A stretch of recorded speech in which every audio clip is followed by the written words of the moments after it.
NBA champion Miami Heat, home of the 5-time national champion Miami Hurricanes, and Miami Hurricanes basketball. Powered by Anajar and Levine Accident Attorneys. Call 1-800-747-FREE. That's 1-800-747-3733. This update is brought to you by Doral Hyundai. Home of the price seats, our lowest price. Visit us at Doral Hyundai, DoralHyundai.com. Starting with the Panthers, who will be on the road tonight to take who fell to the Avalanche by a final score of 6-2. The Cats will continue their road trip tomorrow night in Dallas. Over to Canes Hoops, who return action tomorrow to take on Louisiana Monroe. Tip-off is at noon from the Watsco Center, and the game can be heard here on WQAM and in the NFL. Week 15 kicked off with the Falcons beating the Bucs 29-28. The Joe Rose Show begins now.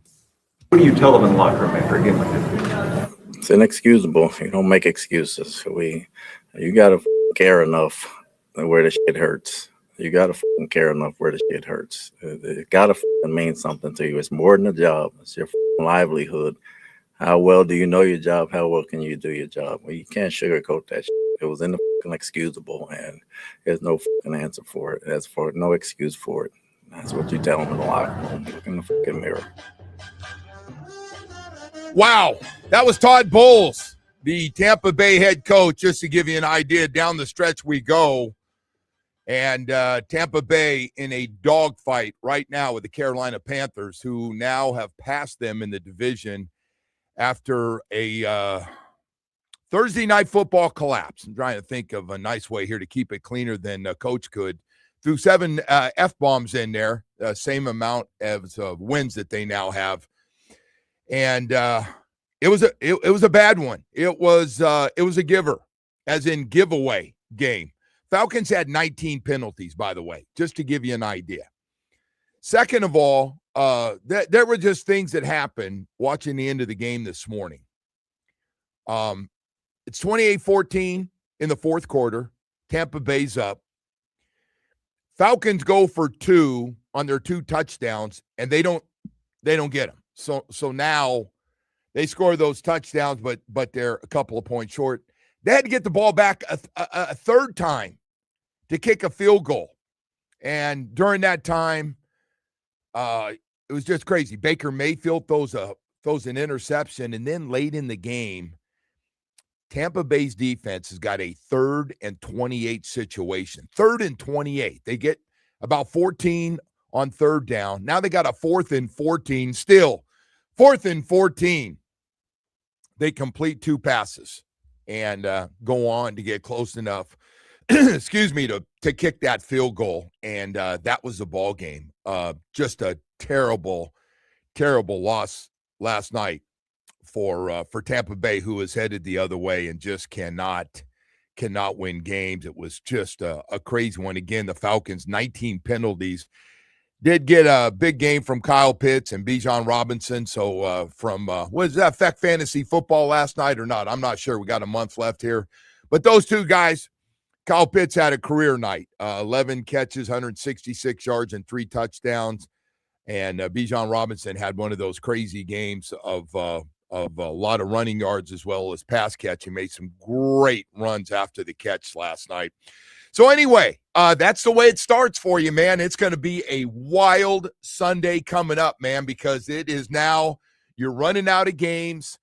They're all important, whether you're trying to win your division or trying to get to a certain number to get the wild card, which I don't know. I've always said this, man, 10 gives you a real good chance to be in. Not that it rhymes. I do like that part too, but that's got to be your thought. So anyway, on top of that, Panthers played the best team in hockey last night, the Avalanche, and they end up losing that game 6-2. You just heard that from Woody. They got 51 points now, and so Avalanche playing great. And, oh, by the way, the second best team in hockey right now, they're going to play next, the Dallas Stars, who are also off to a great, great start. The Avalanche 22-7 with 51 points, just to give you an idea how good they've been here early in the season. And I got to bring this up, man. First 2 state champions, we've got them. And congratulations to Cardinal Newman upsetting Chaminade And I do mean that's an upset. Shamana got sloppy on special teams, got sloppy, turned the ball over, and Cardinal Newman wins that game 17-14 last night. And then St. Thomas Aquinas takes care of Lakeland, their 7th straight state championship. Congratulations, by the way, to both the programs. That's great stuff up there in West Palm Beach, where Cardinal Newman is. And then, of course, St. Thomas Aquinas has just been unbelievable. Lose their first game by a couple of points and had a late comeback and almost won that against one of the best teams in the country. And they haven't lost since. So that's been quite a job by those guys to come all the way back. And we got a transfer. I wanted to bring this up. The transfer news is transfer portal. Transfer news is going to be, and it looks like the first guy for the Miami Hurricanes is Ray Joseph. And not a surprise. The guy really wanted to play here. It didn't work out. And honestly, I'm really happy for Ray to go someplace. I think he still could be a really good player. He's got a couple years of eligibility left. And look, and he was competing. I mean, if you want to go straight to it, he was competing with Malachi Toney. Those were the two guys. And Malachi Toney might be the best player on the team. I mean, the way he's played. I know he's not a first-round pick, but what Malachi Toney has done for this team as a return guy, as a receiver, as a guy that all the different things he can do has just been so valuable to this team. So, but that doesn't mean, man, that's why I'm glad. I mean it in a good way. Ray Joseph from Edison High School gets a fresh start. He'll have a lot of teams interested in him, bringing him in. He's going to be just fine to go someplace. Make sure he picks a place that really wants him and is going to use him with his great speed. And so good luck to him going forward before the Canes and Texas A&M. And honestly, there might be some more guys that want to stay around to see if, they're going to get a national championship or feel the playoff stuff. I thought this would happen. And so we've got our first. And then, of course, when this is done, get ready because there's going to be a lot more guys for all the Division I programs that are going to be taken off for sure. So anyway, we've got something else. Oh, yeah, I know what it was. Monday Night Football, the Dolphins and the Pittsburgh Steelers. I want to say this morning while everybody's up early and ready to go on a Friday. This is a huge game. One, and I don't want to say the biggest game, but right there at the top for Mike McDaniel and his team. This is a huge game. It's a Monday Night Football game. You're the only show. You've won 4 straight. You won 5 of 6. And this is more of what a playoff team looks like. Strong running game. The best running game we've had since you've been here over this. And it's not just, I'm just using the winning streak in the last 4 games, but really started even a little bit earlier than that on when they really started to play better. Physical, aggressive defense, healthy. So we don't have that, the health thing. I mean, the Dolphins have been really healthy and got a few guys back. And there's that narrative that they talked about, and they've talked about since Mike has been here. Can't win late in the season in cold weather against a playoff caliber team. Steelers, first place in their division, 7-6. You can run it. You can stop the run. You've been keeping people out of the end zone. You've been getting a lot of takeaways defensively. I mean, it is, you're getting a lot of really good, some guys that got off to really bad starts have all of a sudden really turned it around. From veterans to young guys getting better, guys buying into the system, and really doing it without a lot of star power on this team. They've got some stars, don't get me wrong, but probably, just a lot of guys really, really solid on this team. Offensive line playing some of their best football. Defensive line's gotten so much better since those first 6 or 7 games. So, and the cold weather thing, because had it yesterday. Well, they're going to be in cold weather, and, and Pittsburgh's a hard place to win. And you're right. You're right. It's going to be cold. I'm not lying. And yeah, Pittsburgh's going to be loud. You're playing against a Pittsburgh offense that's 27th and a defense that's 28th in the National Football League. So if you don't think the Miami Dolphins are watching those tapes and going, ooh, and you don't think Mike McDaniel and Anthony Weaver are putting together some game plans and Frank Smith are putting together some game plans, they know exactly what they can do, and they do well right now. His blitz packages defensively, what they want to do. I mean, they've been on top of it. Some really good coaching going on right now. Play calling's been excellent. I mean, it is all set up to go up there and get a win on Monday Night Football. This game is huge for Mike McDaniel and this team going forward. You started and kind of, got it rolling with that big win over Buffalo where you pounded them pretty good. And this would be right there with it to go, again, for all the narratives we've talked about, the Dolphins can't win in cold weather late in the year in a game they have to have. Well, this is a game you have to get back 7-7. I'm not talking about big picture. I'm still not talking about that playoff thing. Still too far away. But to be able to go up there and get a win and have a bunch of guys play well and not treat it like it's 16 degrees or 20 degrees or 12 degrees, whatever it's going to be when the wind's blowing and whatever else is coming down, snow, rain combo, whatever it is, or just a cold night. You got to freaking go out and play. So I'm really looking forward to this, man. The most probably to go up there. We're going up tomorrow. And I'm probably, when I look at games, you go, wow, I'm looking forward to seeing this one. It's going to be fun. I do it a lot at home, but I'm really looking forward to going up there and seeing, with everything that's going on with this team, the way they've come together after that 1-6, and now have a chance to get back to 500. I'm just want to see it. Want to see who's going to have big games, who's going to come up with the huge plays. We got some guys playing really well. We got some vets that we signed late, playing their ass off.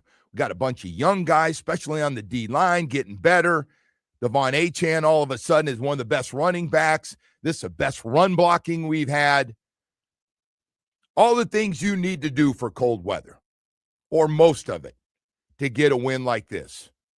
And again, against a very beatable team if you've seen the Pittsburgh Steelers play. And I get it. They're the Steelers, but again, I threw those numbers out. They are more than beatable. Buffalo went up there a couple weeks ago without their starting tackles and pounded them on the running game. And if you don't think Frank Smith and Mike and all the rest of them over there haven't seen all that stuff, yeah, I can't wait to see it. Throwing a little play action with Tua, get the ball to your tight ends, get some stuff going, keep it clean, which they've been doing a much better job of not turning the ball over. And again, 10 takeaways by our defense has been huge. Big plays. So anyway, I just wanted to get that out because, and again, I'm not saying anything, so don't get all puckered up here early in the morning about I'm making it sound like we're going to a Super Bowl. I didn't say that, but it'd be a nice story for this team to try to get back to 7-7, and all of a sudden those two home games you have coming up are huge. They are big. Cincinnati and then Tampa Bay, the team that blew a 14-point lead in the fourth quarter last night to the Falcons, who tried to give that game away a zillion times. Anyway, we got to go to break, man. We got a lot of stuff to get to here this morning as you're just getting up. I didn't even bring up the Jalen Ramsey stuff. Oh, my God. Minka. I did a little Pittsburgh. Did a favor for a guy last night. Went on their show last night. They're bringing it up. Minka versus Jalen. Who got the better deal? Who's going to play better? Yeah, we have it all, man. So we'll see. Jalen Ramsey. By the way, I thought he was only going to be a corner. I don't know if you've noticed, but his ass is playing safety now. All right? People are saying, man, he's physical guy. I thought the move would have been a good one for him. But no, he wanted to go all over the field and cover the best guy. Now he's a safety. Hey, I want to talk about something else this morning, man. It's holiday season. It's a great time to tell you about your South Florida Chevy dealers, SUV and truck family during the holiday season. If you're looking for that new SUV, well, listen, we've been bragging about it for years. And of course, I drive one of the big boys. I'm a Tahoe guy. I am Joe Tahoe for life. And it's not just that. It's a Suburbans. It's a midsize Traverse, which is one of my favorites, right down to the Equinox. And then if it's about trucks, well, listen, we're proud of our trucks, a durable Colorado with a standard Turbo Max engine, impressive torque, to a Silverado 1500. Got everything you want. For a workday workhorse and a weekend warrior, we got the combo you need. Silverado HD, again, legendary horsepower and hardest working bed in the business. Hey, whether it's a midsize, full-size, or heavy-duty truck or an SUV, man, we got it all for you. And we got great deals going on for the holiday season at 14 dealerships throughout South Florida. Hey, Chevy pickups will never let you down, and neither will any of our SUVs. So whatever it is you're looking for during the holiday season, make sure you stop by, take a test drive, and fall in love at your South Florida Chevy dealer. Today's topic.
personally is more for the team right now. Yeah, I'm happy.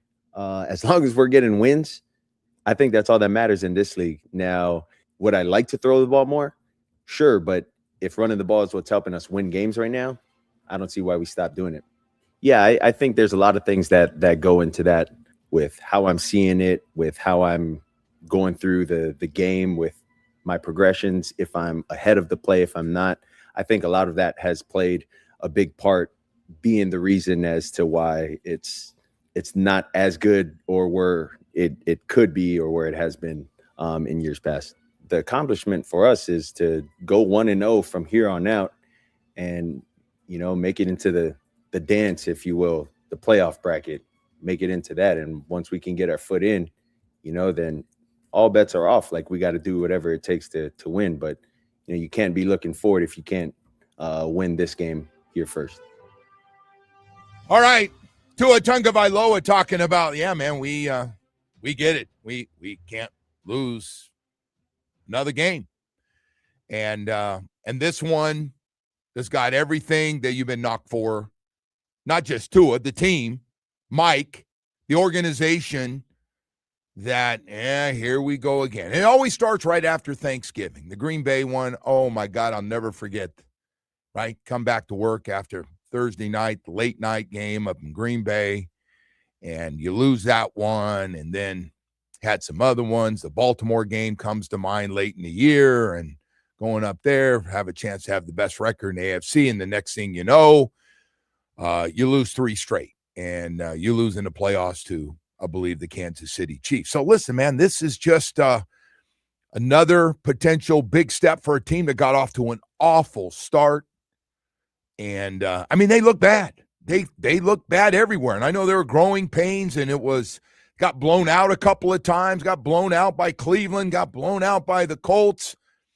And they hung in there. And it tells you about the character of the guys. They stayed pretty healthy. They got coached up. I think I've been saying, I think it's a really good coaching staff, but also think they got a lot of really good players on the team. And they kind of got it all figured out. Like, all right, what's our best formula to have a chance to win? And they go, running game. Hey, all of a sudden the O-line that's been getting ripped, pretty good. Hey, they're solid. Hey, get another guy back. Hey, got a fullback that can block. You got a bunch of guys that are really buying into the running game. And then we got down to what runs work the best. And they know it. We're going to do it Monday night. We're going to pitch the ball and get it out wide. And Achane, if you get pinched inside, he's going to run outside and run down the sideline. If you try to overplay to the outside, they're going to block those guys towards the outside, and he's going to cut back inside. And then all the things defensively that you're doing so well right now. So many things. Just keeping the most important ones, keeping people out of the end zone. But the run defense doesn't look anything like it did the first month and a half of the season. Nothing. Now, that's long gone. That's long gone. And the other part is you're getting takeaways, man. Those takeaways, those extra possessions or the big plays down in the red zone that they've been able to make. You get 10 of them the last 4 games. That's huge. That's huge. So anyway, yeah, this is a big game. It is absolutely a winnable game, even though I know Pittsburgh's in first place, 1 game ahead of the Ravens right now. Hey, man, the numbers don't lie late in the year. The numbers don't lie. And in the case of the Steelers, it's an offense and a defense that are towards the bottom in a lot of numbers, And they loaded it up. They brought you look at it. They got a bunch of guys on offense and defense. You're going, wow, yeah, that guy. Oh, Jalen Ramsey. You got Kyle Duggar, who's just been a killer of the Dolphins when he was with the Patriots. Got TJ Watt, although he's got some problems right now. I don't know if he's going to play. He's been in the hospital with a lung problem. But Patrick Queen's been around. Alex Highsmith's been around. They got some guys on that line. Cameron Haywood. I mean, they've had some guys that Hayward that's been around, and So we'll see. We'll see. Joey Porter had a nice little season, but hasn't worked. Gets a lot of takeaways. Now, they do get a lot of takeaways, a lot of turnovers. Got 3 or 4 guys that are good pass rushers, but they have struggled at times against the run. And now, so we'll see.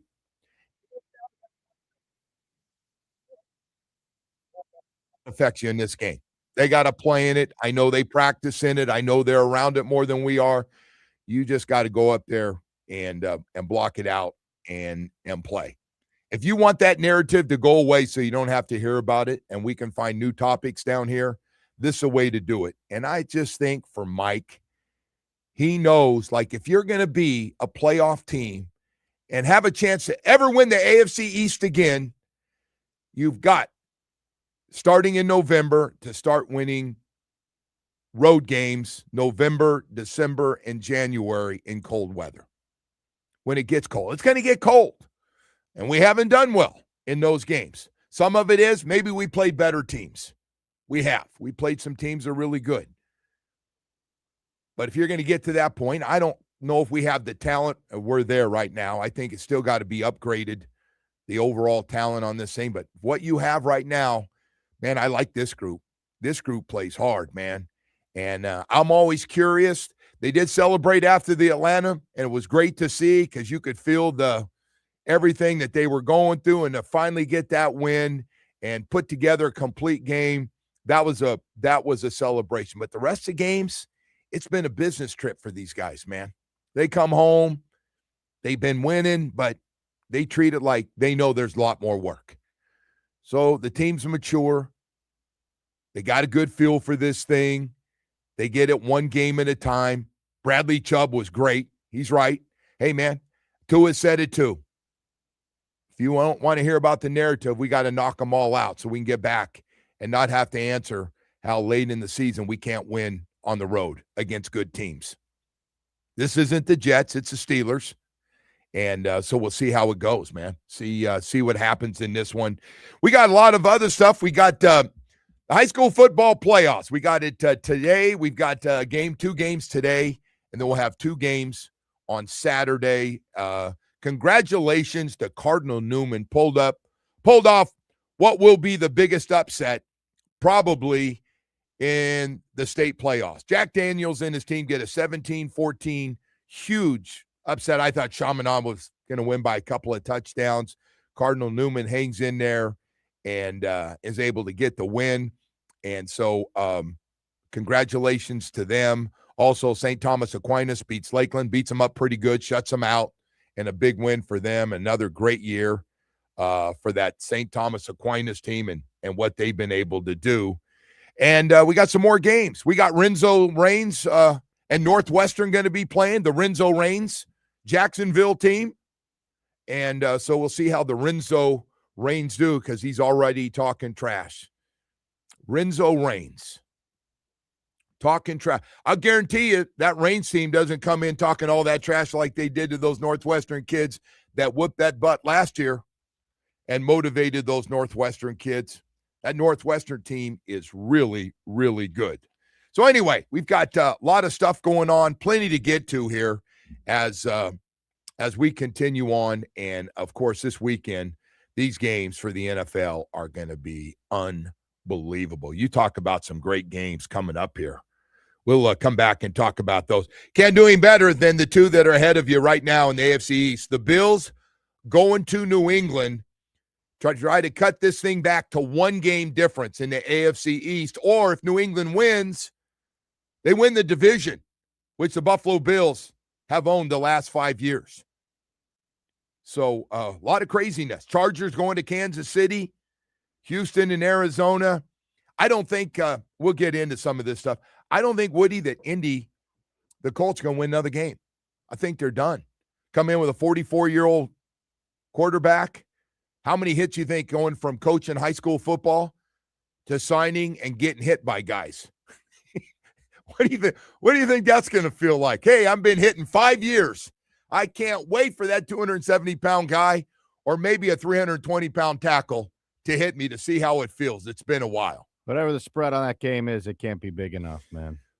Well, my God. Listen, what a ridiculous signing. Out of all the guys you could have gone after. Who could you get? He wasn't even good at the end of his career. Who do you get, though? Who's better? Cam Newton thinks he's better. They didn't. I mean, honestly, though, man, like, there's got to be an active player, like a practice squad guy, that's going to be better than this. Like, I think it was just totally had to do with one thing. The guy knows the system and has played with them, so he could come in. But can you imagine being in a situation that this is really ridiculous? And they've got a rookie quarterback that's had to play, and they go, no, we basically seen enough. We're not going to go with you. We're going to go in a different direction here. So it's a crazy one for sure. We got to go to break. We got a lot of stuff to get to here on a Football Friday, man, with plenty more, a lot of stuff. And yeah, man, Sunday is going to be a wild one. And again, trying to get to 10 wins for some teams, other teams trying to stay in front in their division. And then you got some teams just trying to jump in there and get that last spot, But first thing you got to do is get back to 7-7. And that's where the Miami Dolphins are after a 1-6 start. What a story it'd be for this football team. Kind of like talking about air around the clock, air conditioning and plumbing. Yeah, you know why I say that? What are you talking about, Joe? I'm talking about 37 years ago. Big Daddy Lenny started this thing with one truck and working like 20 hours a day. The guy was out of his friggin' mind. Got it going. People liked his work, and it grew. It grew to 135 trucks, 7 days a week, with trained and certified technicians and now licensed, experienced plumbers. You got to have great people that are willing to work, and they do. And they also understand around-the-clock air conditioning and plumbing.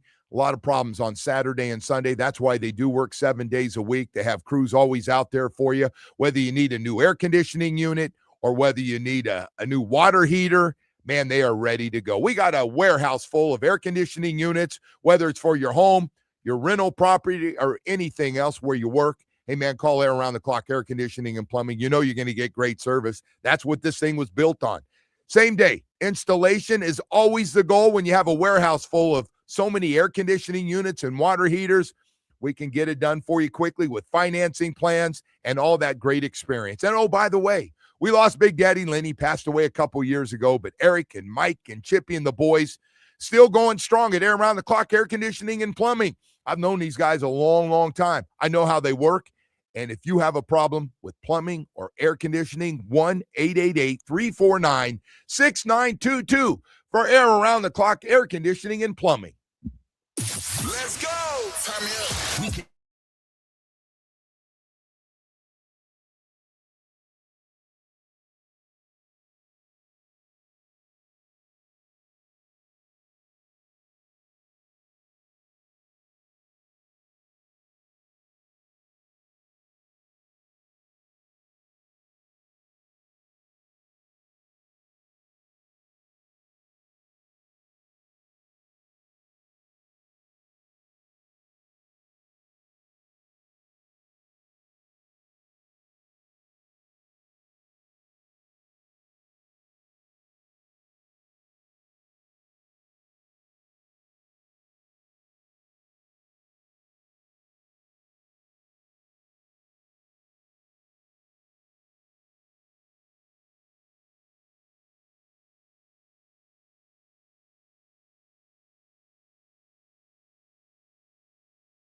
show in Hollywood next April. We're going to give you a chance to win tickets right now to see Andre Agassi, Annalie Waters, Richard, and James Blake. Take caller number 5 at 6:47. We'll give you 2 minutes to get it all together here. 305 705 2 tickets to the pickleball slam.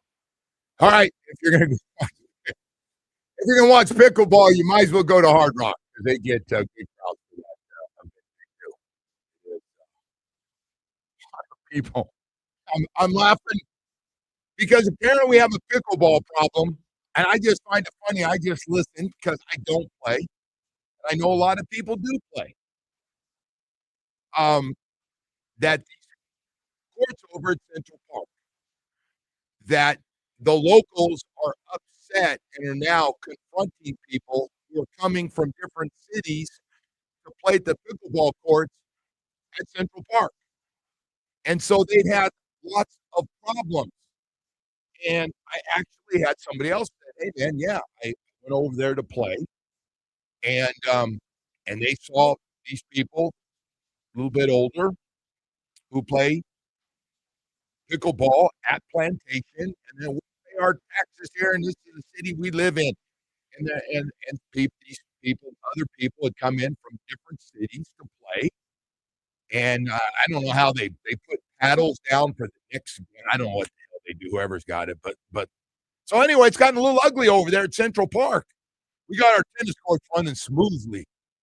That pickleball is a little bit of the Wild West now with its popularity.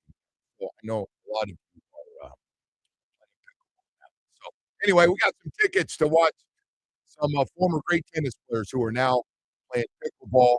And if you want to go out, we'll have those tickets. And Woody doesn't mess around, man. You got to be on time with Woody. Woody doesn't like when you jump the gun. So anyway, good luck to everybody out there as we continue to give tickets away at Hard Rock for the pickleball. And by the way, those guys get paid a few bucks to be out there and do that. By the way, man, if you don't feel pressure and for some reason you might have said, you know what, I'm going to shut this thing down at the end of the third quarter after Tampa Bay goes up 28-14 at home, you're going to have this game done. Falcons keep all these stupid penalties. They had 19, by the way. I can't remember the last time I heard a team had 19 penalties. Hell, we get on teams when they have 9 or 10 or 11 penalties. 19! And they still won the game because Todd Bowles' Tampa Bay team just couldn't get stops at the end. Got them in a 3rd and 28 at the very end of the game. They got about half of it on 3rd down, 4th and 14. They converted on a pass to the outside. And then on top of that, Baker Mayfield throws an interception about midway through that 4th quarter. And the Falcons come all the way back, man. Falcons come all the way back. And by the way, the Falcons tried two-point conversions, and they didn't get either one of them. So now they got to get a 3rd possession in that short period of time in the 4th quarter to be able to get down the field and kick a field goal to win that game 29-20. What a comeback and just a bad loss. If you didn't hear Todd Bowles, we're going to have that for you coming up at 7 o'clock. Not real happy with the team, letting them all have it afterwards. So now all of a sudden, I didn't think we'd say this. Tampa Bay is no longer in first place. How about that story in Carolina? Carolina, 7-6? They get ready to play. I believe they play the Saints this Sunday. So we got a lot of wild stuff going on in the NFL. We really do. This NFL is just it's crazy with everything going on. There's 2 teams. I think most people think the Colts won't win another game. They haven't seen their schedule. They got a tough one. They got Seattle, San Francisco, Jacksonville, and the Texans. 10-3, 9-4, 9-4, and 8-5. And the Texans are 8-5 and won 5 straight after losing their first 3 games of the season. I'd be shocked if they win another game. The other team is going to surprise you. Real quick, congrats to Andrew from West. There you go. All right, good. I bet he plays a lot. Big fan of it. I got to tell you, man, everybody, even Jeff Melvin, I was at Beverly and his son-in-law's play, and I'm like, man, he's really into it too, and plays in tournaments. So I want to be nice to all the people in my life that do play. Uh, I'm not sure the Chargers get another win, and they got 9. I was looking at their schedule. That's going to be a dogfight. Because that quarterback's running for his life. They've got so many guys out on that O-line, including 2 high first-round picks at the offensive tackle positions. All they need is one win to get to 10, but I don't know what's going to happen. So anyway, that's going to be an interesting one. The Bucs, by the way, have lost 5 of 6. After, remember that Baker Mayfield love affair we did? Woody, you remember that thing? That love affair, numbers he was putting up, and we saw him run late in the game. He had to run for a first down to get him close enough to kick a field goal or something happened in that game. Man, the magic is gone in Tampa Bay right now. Jacksonville, all of a sudden, they're playing great football. So this part of December into January is going to be really entertaining for everybody. By the way, the weird one for the Steelers, T.J. Watt has a lung issue. Something wrong with his lungs. He's been in the hospital for a couple of days. They're not sure if he's going to be able to play or not, but whatever the problem might be. So he's got that going on. And they've got, listen, this Steelers team, it's not the Pittsburgh Steelers you're used to seeing. It's not. Plays with a lot of tight ends. Got one big guy on the outside who you just cannot allow to beat you. You just cannot allow that big horse to beat you on the outside. And defensively, you got a lot of really good players, but overall, you just haven't played very well. 28. They given up almost 24 points a game. They do get a lot of takeaways, pretty good pass rush. But again, I think Mike's pretty zoned in on his play calling right now, and I feel pretty good. I feel pretty good about everything with this team right now. And again, they're stepping up. Can't say it enough. Not like it's a given that they're going to go up and win. But boy, this is set up. You've been waiting to. We're not talking about speed and the finesse team, and we don't beat you on being physical. We beat you because we're faster, more athletic, and all that stuff. Now we've kind of figured out who we are and what's best and how this thing works. We got 2 real active inside linebackers. We got a lot of really good defensive linemen who run around. The rookies aren't playing like rookies on that defensive line right now, making plays. Learned all the tricks that the offensive linemen, all the things they've done to them, they've seen now. Got 2 corners on the outside that actually played really well. Rasul is just named AFC Defensive Player of the Week for the game he just had. Second interception this season. So there's a lot of good stories. I think Minka Fitzpatrick's playing really well right now as well. It helps out. Don't have a lot of depth on the defensive cornerback position. Guys are playing really well, even though they've had some young guys go down. Line doesn't get enough credit, but for this system that they're playing, you got a lot of guys playing really well. So a lot of good stories, man. Over the last 4 weeks, 5 weeks, 6 weeks, to be fair, minus that Ravens game.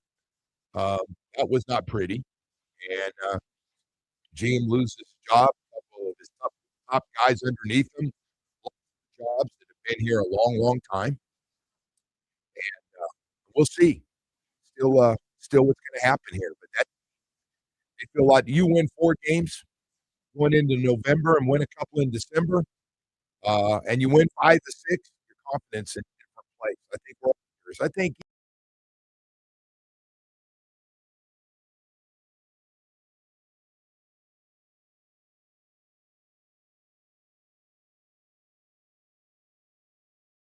the Finns defense giving up 11.5 points per game. I don't count that kickoff return by the Jets, by the way, if you're wondering where I got that 11.5, you're doing your math. The kickoff return by the Jets defense had nothing to do with it. I refuse to put that in my numbers. 10 takeaways, a lot of good stuff, a lot of good stuff. Hey, speaking of good stuff, we got to go to 7 o'clock, man. We got a lot more to get to here this morning. State championships, if you get a chance, man. Got a couple more today, couple games today, and then 2 more tomorrow. And Renzo Reigns is bringing his team down from Jacksonville to play Northwestern, and we'll see what happens on that game coming up. But, hey, first, before we get into all that, I want to talk about the part of sports we don't like to talk about a lot, and that's injuries. It sure is nice to have Baptist Health South Florida's sports medicine program they put together. My gosh, it has turned into one of the best in the country. You put together great facilities with doctors, some of the best specialists in the country, and team doctors, and you'd get yourself one of the best programs in the country. And you can feel good because it's not just for professional athletes. Sure, they take care of Inter Miami, the Heat, the Panthers, and the Miami Dolphins. Yeah, but it's not all of us. It really is about high school, college, professional athletes, and the rest of us. And that's the great news. And with facilities like Doctors Hospital and Coral Gables, Hard Rock Stadium next to the training facility, and 595 Pine Island in Plantation, and more on the way, visit BaptistHealth.net/ortho. Hey, you're going to be able to see those same doctors for the knee and the shoulder and foot and ankle and hand and back and hip and knee replacement, Achilles, all the injuries you've had, they see every day. They know how to fix it and get you back out playing the sport that you love the most. WQAM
Home of the price. You throw the lowest price business at DoralHyundai.com. Starting with the Panthers, who fell to Colorado 6-2.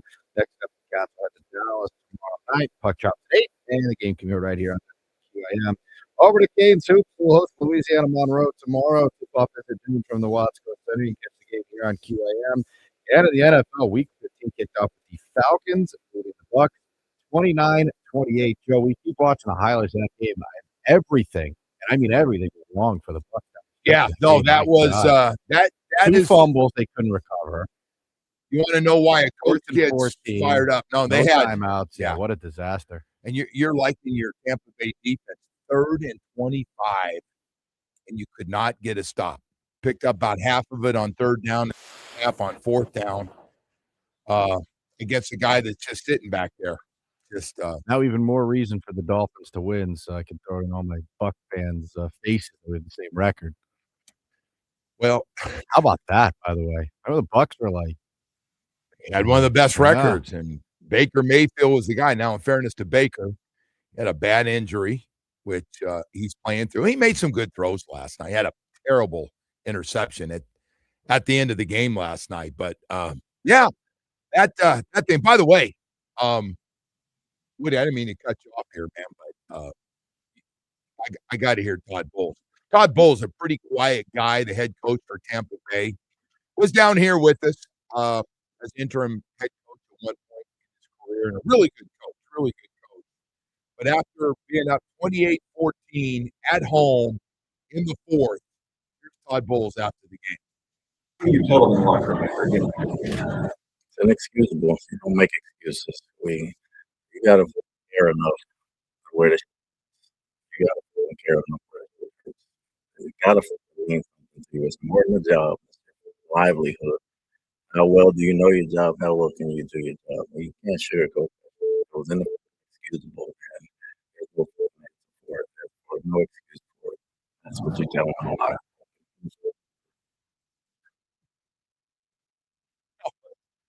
That was Todd Bowles fired up right there.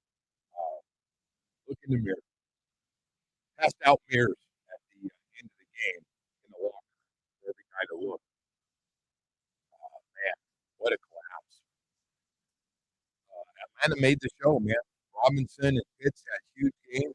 Running back and tight end put together monster games last night. And by the way, Kyle Pitts is wide open on a couple of them. Like, hey, what's going on? What's going on this defense? Todd Bowles, that was his deal, man. He was a defensive coordinator. Well, that was some ugly stuff. So, yeah. Atlanta comes back in that game. And by the way, the other wild thing, Woody, you're talking about, they tried 2 2-point conversions and didn't get either one of them. So they had to get the ball again to travel down the field or move close enough to kick a field goal to win that game. So Tampa Bay just couldn't get first downs when they needed them at the end of the game. And then on top of that, and now listen, Baker Mayfield's running for his life. I don't know how many times he got sacked. He was running around pretty good, but yeah, man, it's this is going to be a fun Sunday to see what it's going to look like, because all of a sudden, if for some reason, and it could happen, although the Saints are a little better than everybody thinks here recently, they start to play better. Carolina beats the Saints. Yeah, real good chance to win this division. Great, that is. So, but we got some great games. My favorite game, Woody, coming up this weekend is, since we got Monday night game, and we'll sit and watch them all on Sunday. The Bills at New England. So New England wins this game 12-2. They wrap up the division. It's theirs. They win the AFC East for the first time in a long time since the Bills won the last 5 years. They won. If they lose, it's a one-game party. It's a one-game party. So this is going to be an interesting one. This will be. And by the way, the Bills need to get 10 wins. They still want to make sure they get in the playoffs, and they don't want to be one of those teams that collapses towards the end of the season. The Colts, that is unbelievable how good they were to start the year. And all of a sudden, they're are outside the playoffs. I don't know if they win another game. The Colts have Seattle, San Francisco, Jacksonville, and the Texans. We're the hottest team in that division right now at 8-5. And their defense is ridiculous. You're just not going to score a lot against the Texans right now. Short of getting a whole bunch of takeaways and getting to play on a short field against the Texans defense, it's going to be tough. Phillip Rivers, 44 years old, takes over at quarterback. Now, when he said something today, everybody's talking about like you couldn't find something better. And I was thinking, no, we got a shortage of these freaking guys. In case you haven't noticed around the league. Man, if you can get a good backup, we've had a lot of backups have to play this season. Some guys have played okay. Some guys have been all right. A lot of guys, especially young guys that are ready to play. And the Colts are one of those teams. They just said, "Hey, Phillip, we'll sign you. You know the system, so you can come in." You've been coaching high school football. I've been coaching his kid's team. I guess the kid, by the way, is one of the best high school football quarterbacks in the country. And Phillip Rivers has, I don't know how big he is. He refused to say what he weighs. Can you imagine not playing football for 5 years? He's eligible for the Hall of Fame, which now moves back 5 years. He takes his snap, it's done. Takes one snap, you got to wait another 5 years. Yeah. So that's 13.5. That's not big enough. They're gonna lose by 100. He hasn't seen a live. Seattle has not seen a live pass. Oh yeah, couldn't Seattle. pick a worse place No, to probably have your first game. Right? One of the worst. Seattle might be the best team in football. I just hear you. I don't know, man. I can't do this best team in football thing anymore. Rams and Seahawks are 10-3. Yeah, I know. And so nobody talks about Seattle. Number one, we don't play them. Second of all, they're a million miles away. That's a rough place in the Northwest. Always cold and rainy. It is a brutal place to play about this time of the year. By the way, they got the weather right next to the games. Always, got a little cloud, a bunch of rain. What? A little cloud with a bunch of rain. They got 56.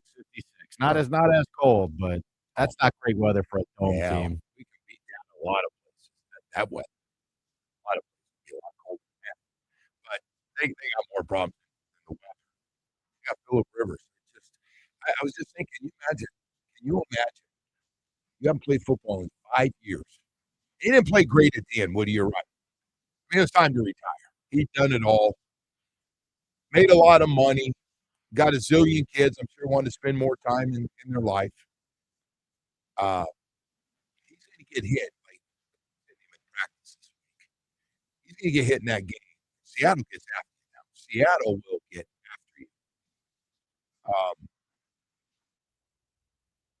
I just don't know how that works out. Could he stay 4 games? I really don't. Maybe wrong. Who knows how it's going to go? I think this is one of the dumbest signings we've ever seen. Remember the Dolphins did it with Waller. We were like, and Waller had only been out for 2 years, right? But the thing we were worried about, crazy, but Waller was out, like you said, a year. But I mean, in fairness, too, all he's got to do is run around and catch passes. I mean, this guy's got he's a quarterback. So, number one, Waller kept himself in great shape. If you've seen him, I mean, he just looks from day one. He is in great shape. Second of all, but you would admit that position is a lot easier than playing quarterback. But I think we were all worried about when he did come back that he was going to get injured, and he did. He got a little, I think, hip injury or something. He missed some games. But and by the way, that's one of those guys that they got to keep trying to get the football to in these short crossing routes. But yeah, going back to the other thing, yeah, I don't know who else you're going to get though. That you, who do you want to get? Like, is that a Phillip Rivers? You can't do practice squad. Don't do all the guys on the practice squad. You can't do that to me. Well, that's what I would do. What, everybody's practice squad guy? Let me tell you what the average practice squad guy we had looks one like. last year. The Jets. I know. No, the Jets just had one play. I just think there's got to be somebody better out there than the corpse of Phillip Rivers. You don't think those guys and their staff, the head coach sat down with the general manager and they got, what do we have? Very, very desperate. I know, but they looked at everything and they said, what do you have? And he goes, well, guy knows my system really well. He's been out of football for 5 years. He was going into the Hall of Fame. 5 years, man? I know. That's a long time. Let me ask you another one. Was Phillip Rivers a slam dunk to get in the Hall of Fame? First time? I don't know. I don't think so. If he leads the Colts to a Super Bowl, he'll cement his Hall of Fame. Hey, if he gets 2 wins and gets them in the playoffs, he's the MVP of that team. Forget the running back. I mean, this is the most bizarre, and we've seen some weird ones, man. We've seen guys get pulled out of the broadcast booth. We saw that here. Jay Cutler. Right? But this one is the most bizarre, and it's not even close. But Jay Cutler was out just the year, right? It's the equivalent of signing Tom Brady. Almost. Which it's like, why? I don't know why teams aren't asking Brady if that's the route you want to go. I don't think at this point. But look at Brady's body, though. He looks in great shape. Yeah, he does look like he's in great, but he doesn't look like he play football. Look how skinny he is. I don't think Tom Brady would come back. I don't think he physically could. No. There's part of Tom Brady that if you asked him, yes. There's part of all those guys. But physically, though, you've seen Brady recently. He does all these card shows. You've seen him. He is so skinny now. It's a different body, man. Yeah. No, you're right. It's just it's different. Someone said Cam Newton. Yeah, we talked about that earlier. Cam Newton was pissed. Cam Newton was cooked at the end of his career. Guy's been sitting on an ESPN set for how many years? Another guy that, Cam.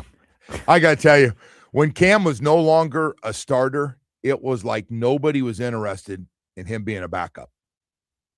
Because there was a point where the year he won the MVP, Cam Newton was the MVP. There was no number 2. I mean, it wasn't like, well, another guy could have got. No.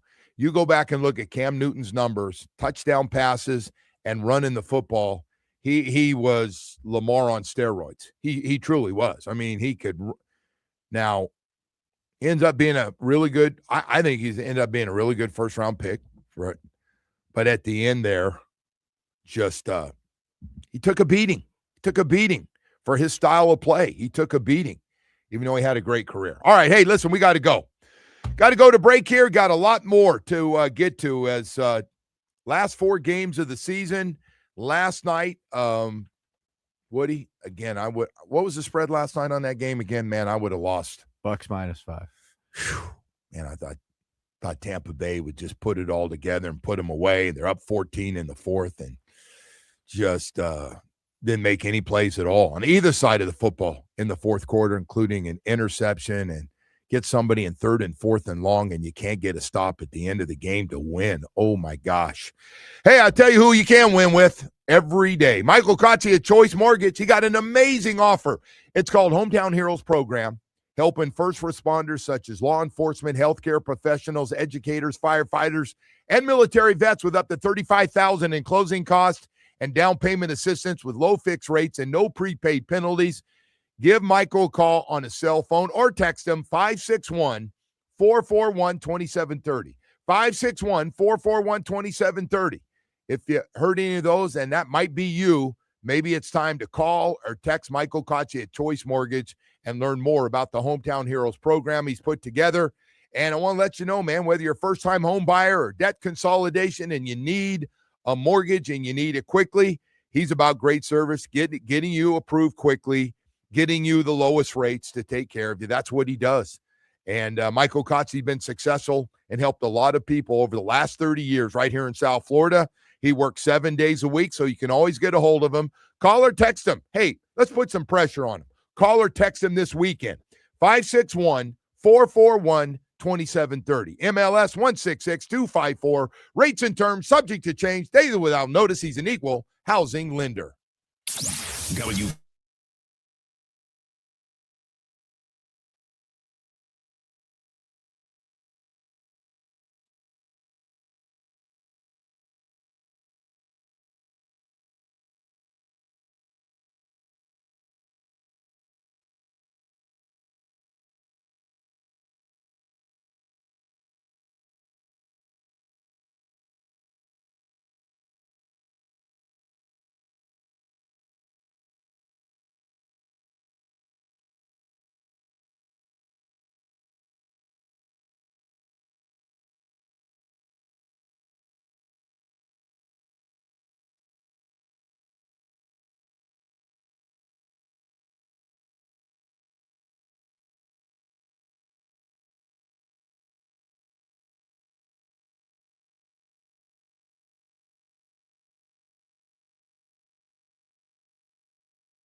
It is time to head out to the Toyota of Hollywood online shop. Over 2,000 Toyotas on sale at one location. Toyota of Hollywood on 441 between Hollywood and Sheridan. ToyotaofHollywood.com. All right, Woody.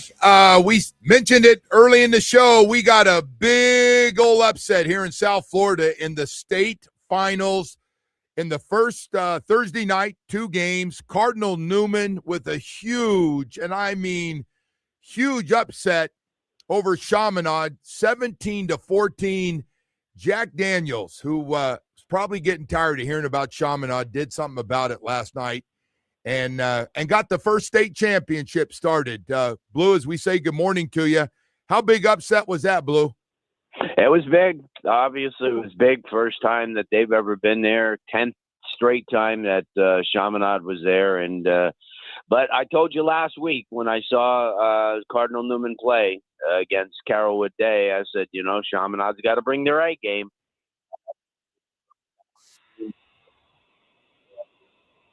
They stayed the course. They shut down Chaminade's passing game and forced them to run. And, that was it. And played really good defense on both sides. But huge upset. And certainly, these two teams now will be linked for the next couple of years because they're both moving up to Class 2A together. So. And they're not going away. What a game. By the way, this kid, Hughley, this quarterback, first chance I had to watch him with Cardinal Newman, what a run. He makes a great run, and nobody runs him down, and then also made a nice pass down the field for a touchdown. Quite a player. Very impressive. Yeah, no doubt. Going to West Virginia, special kid, 5-year kid.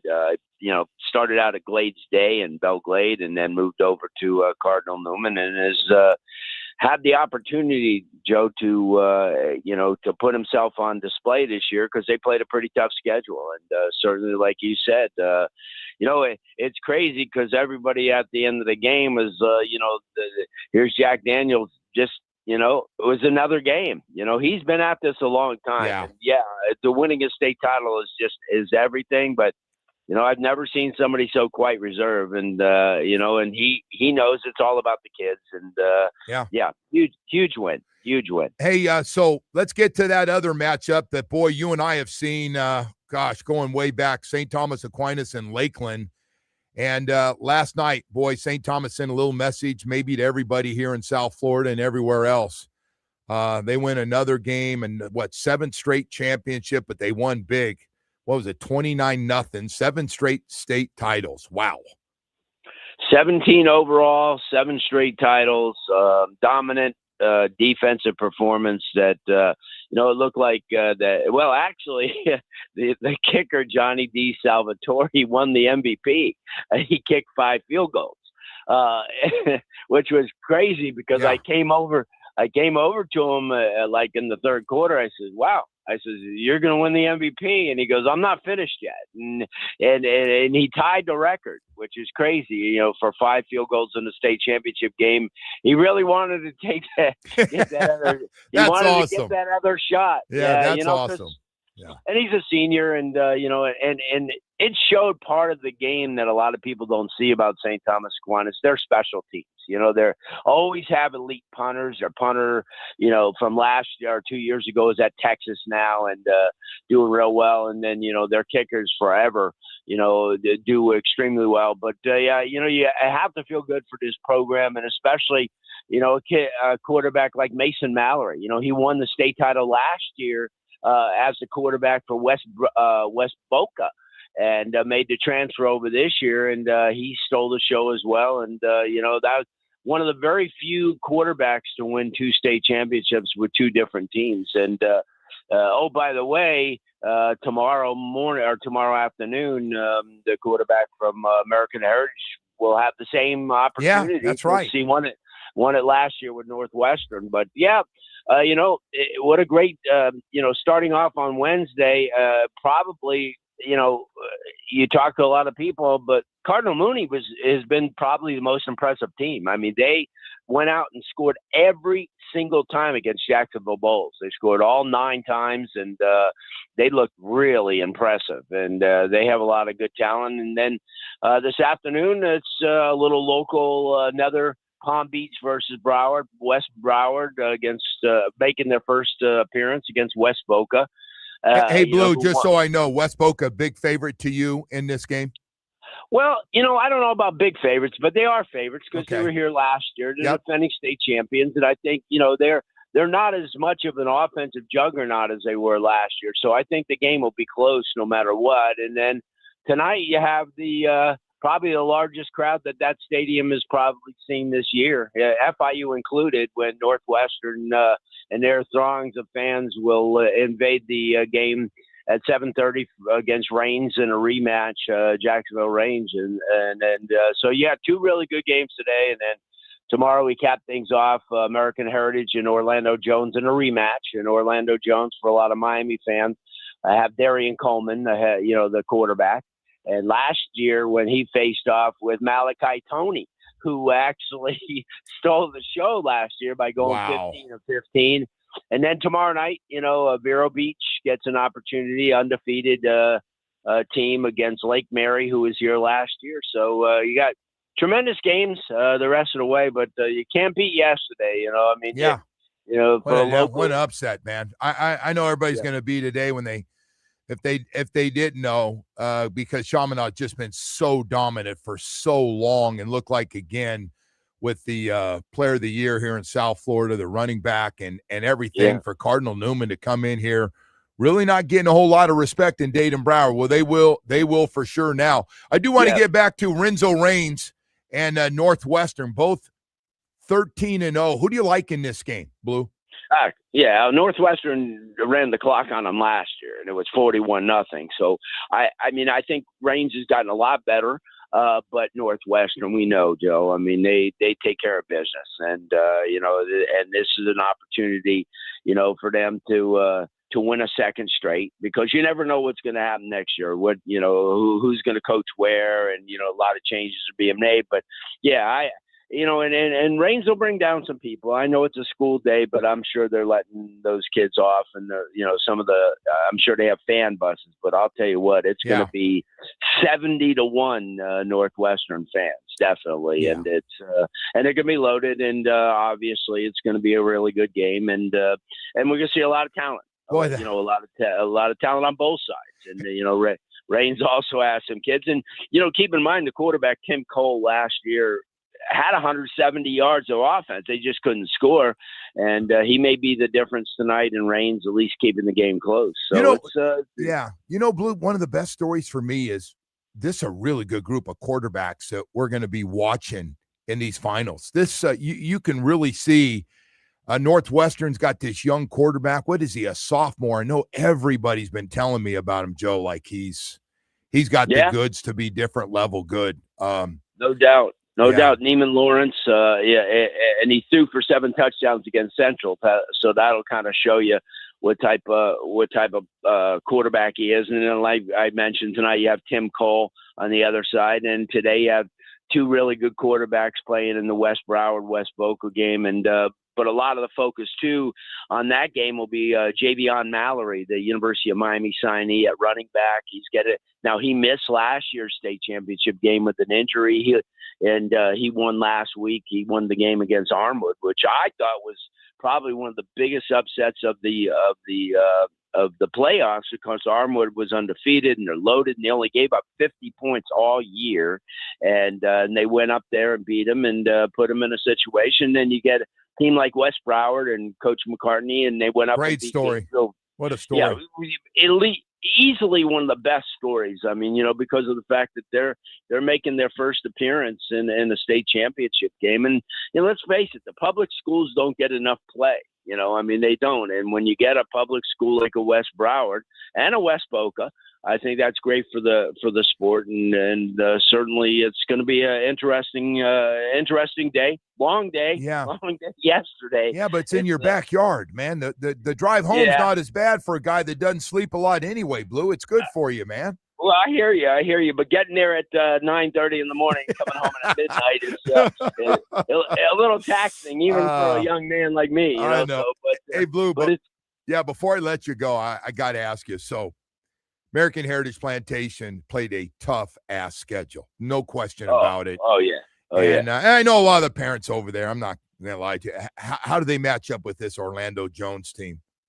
Yeah, I think they really, really do. But, obviously Jones is a very talented team, but you can't say enough about a team last week that went all the way up to the Panhandle. 9 hours in a bus. And beat a pretty good Choctawhatchee team. They really were good. I mean, they were, everybody down here doesn't hear of them because they're in a time zone change and they're 620 miles. But let me tell you something. If Mike Smith and they win tomorrow, he's coach of the year by far, not even close. I mean, how could you? I mean, they have 5 losses.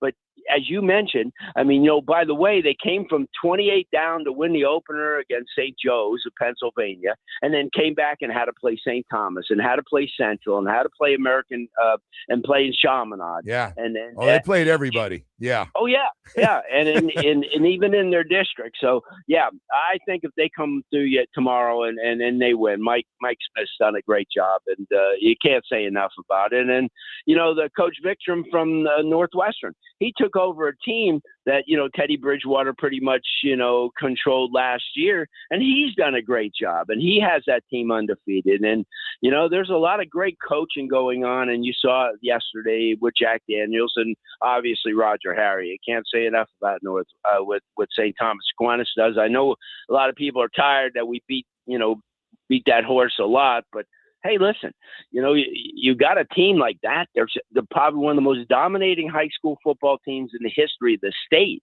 And how can you not, pay attention to them? And I know Garen Rose is paying attention to them. Yeah. No, the kids, man, they're all jacked up for their St. Thomas Aquinas team. There's no question about it, man. But no doubt. Hey, Blue, this is gonna be fun, man. Nice start. It's just so great to see. Hey, listen, Chaminade's been great.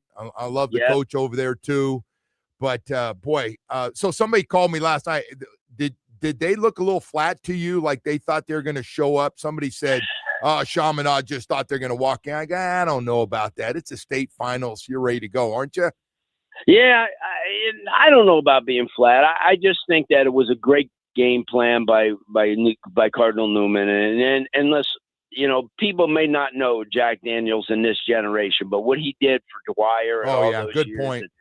He's a great coach, Great point. He had those kids so prepared, and they have talent, and that's the one thing. And listen, Chaminade will be back, and they've got a lot of young kids, and they had a freshman quarterback, starting in a state championship game, and what a run for them! 10 straight years to be in the state championship. No, crazy, game. absolutely crazy. So, no question about it, Blue. Brother, I got to let you go, man. Thank you so much, man. This was a great start. I know a lot of my friends are going to be going to the games today and tomorrow to see American Heritage and Northwestern. Already had some texts come in that Renzo Range Jacksonville team's in trouble. They told them not to be talking tonight like they did last year. Just show up because Northwestern, those kids have heard it all, man. There will be no intimidation coming out of Northwestern. So thank you, brother. None. Thanks. All right, Joe. We'll talk to you next week. Thanks. You got it, man. Hey, time to tell you about Atlantic Men's Clinic ED and Low T. It's nothing to mess with, man. It can be, if you get it. Oh, I had it. Oh, boy. I don't even know where to start. It'll really mess with you, though. First of all, it's your energy level's gone. I was tired. I'll work out tomorrow maybe if I see how I feel. And then I can do it. I'm just tired. I don't know what.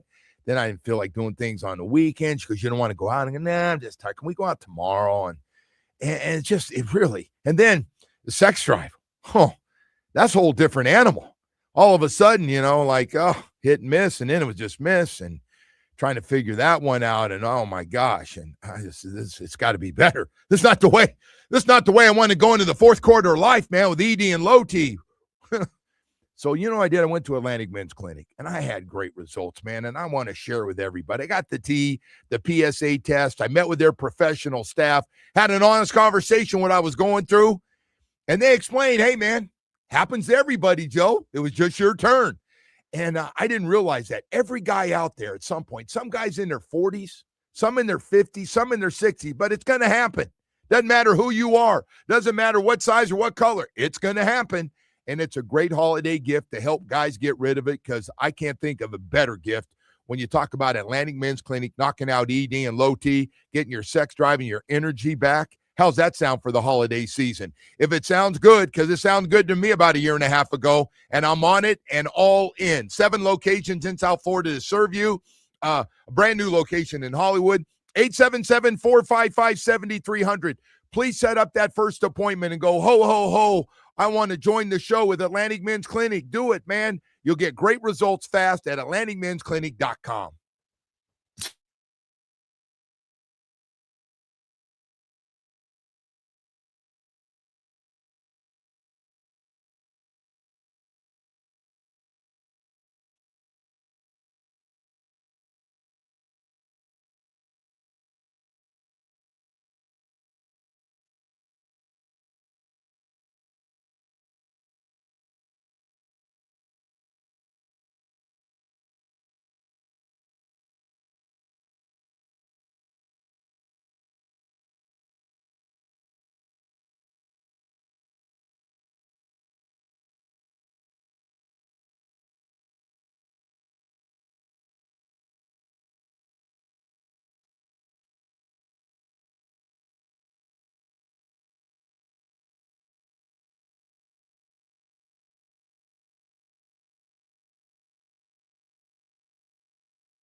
It's time for Hollywood's headlines. Without further ado, here's Hollywood. All right, Woody, what do you have for us here on a beautiful Friday? All right, Joe, I bring you this story as a cautionary tale here. Careful, man. We had the Titans sideline reporter who was removed from the team charter. Looks For like, what?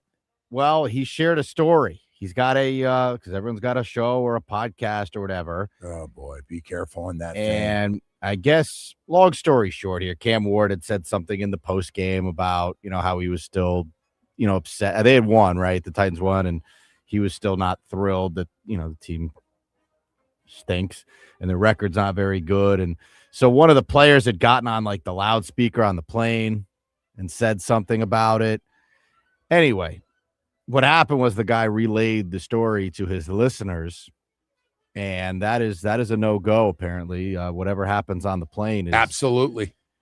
That's you don't spill that. That is, let me see. That would be, of all the rules and regulations, if you're going to do games and you're going to travel with the team on the sideline, produce, shoot the camera people, or us, that would be rule number one.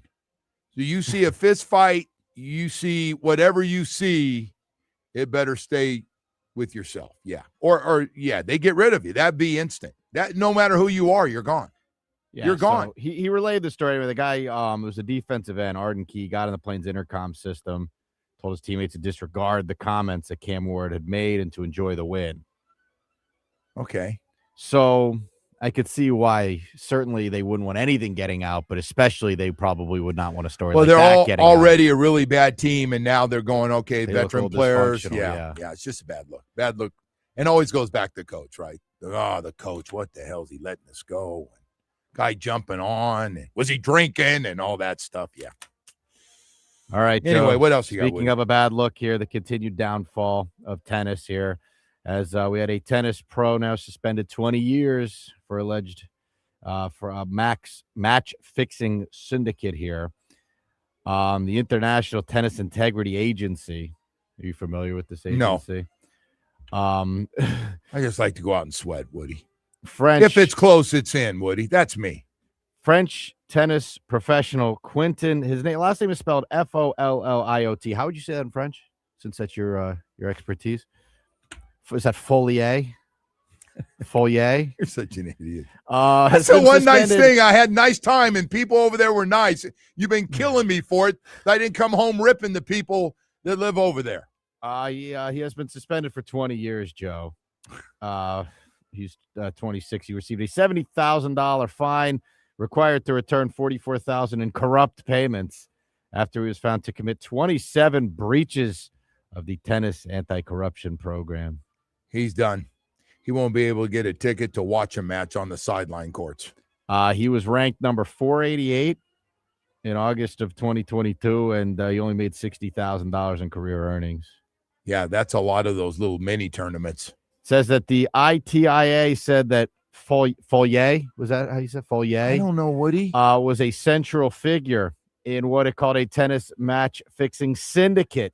He originally received 30 charges spread through 11 matches from 2022 to 2024 for Joe, covering the outcome of matches, receiving money to not give the best efforts for betting purposes, offering money to other players to fix matches, provision of inside information, conspiracy to corrupt, failure to cooperate with an ITIA investigation, and destruction of evidence. Bad stuff. I don't know. The guys that I know on the tour would never do that. Trying to be a great player. Why would you do something like that, man? Another black eye for our sport, Joe. Whatever. Tough. What else you have, bro? All right, F1. Do me a favor. What? I don't want to see your big fat ass over at that friggin' tournament. I better not see you at the Miami Open one time. Don't even come around the Miami Open. Chris, do you hear that? If he's even seen, I want you to be escorted out. Listen, we'll make sure they have plenty of croissants for you at the side courts, okay? All right, Joe, F1 has broken a ratings record. Very emotional day on Sunday, by the way. I don't know if you were up early to watch the final race. No, what ended up? I saw Lando Norris won it all. He did, okay. He won it all. It was a very emotional finish. That's Jimmy Butler's buddy, by the way. I know you like that. So according to ESPN, F1 has seen a 142% viewership increase since 2018. They had 1.5 million viewers watched the final race of the That thing was season. kind of open, right? There were like 3 guys that had a chance to. There were some scenarios, but it seemed relatively unlikely that any of those scenarios would play out. How'd Max? Would Max finish second? He won the race, but he finished, needed, like, if I remember off the top of my head, I think he needed Lando to finish like 4th or something like that. And it just wasn't gonna happen. All right. Got to keep an eye on our guy, Max. Yeah, no, he finished the season very strong. He got himself back in the race.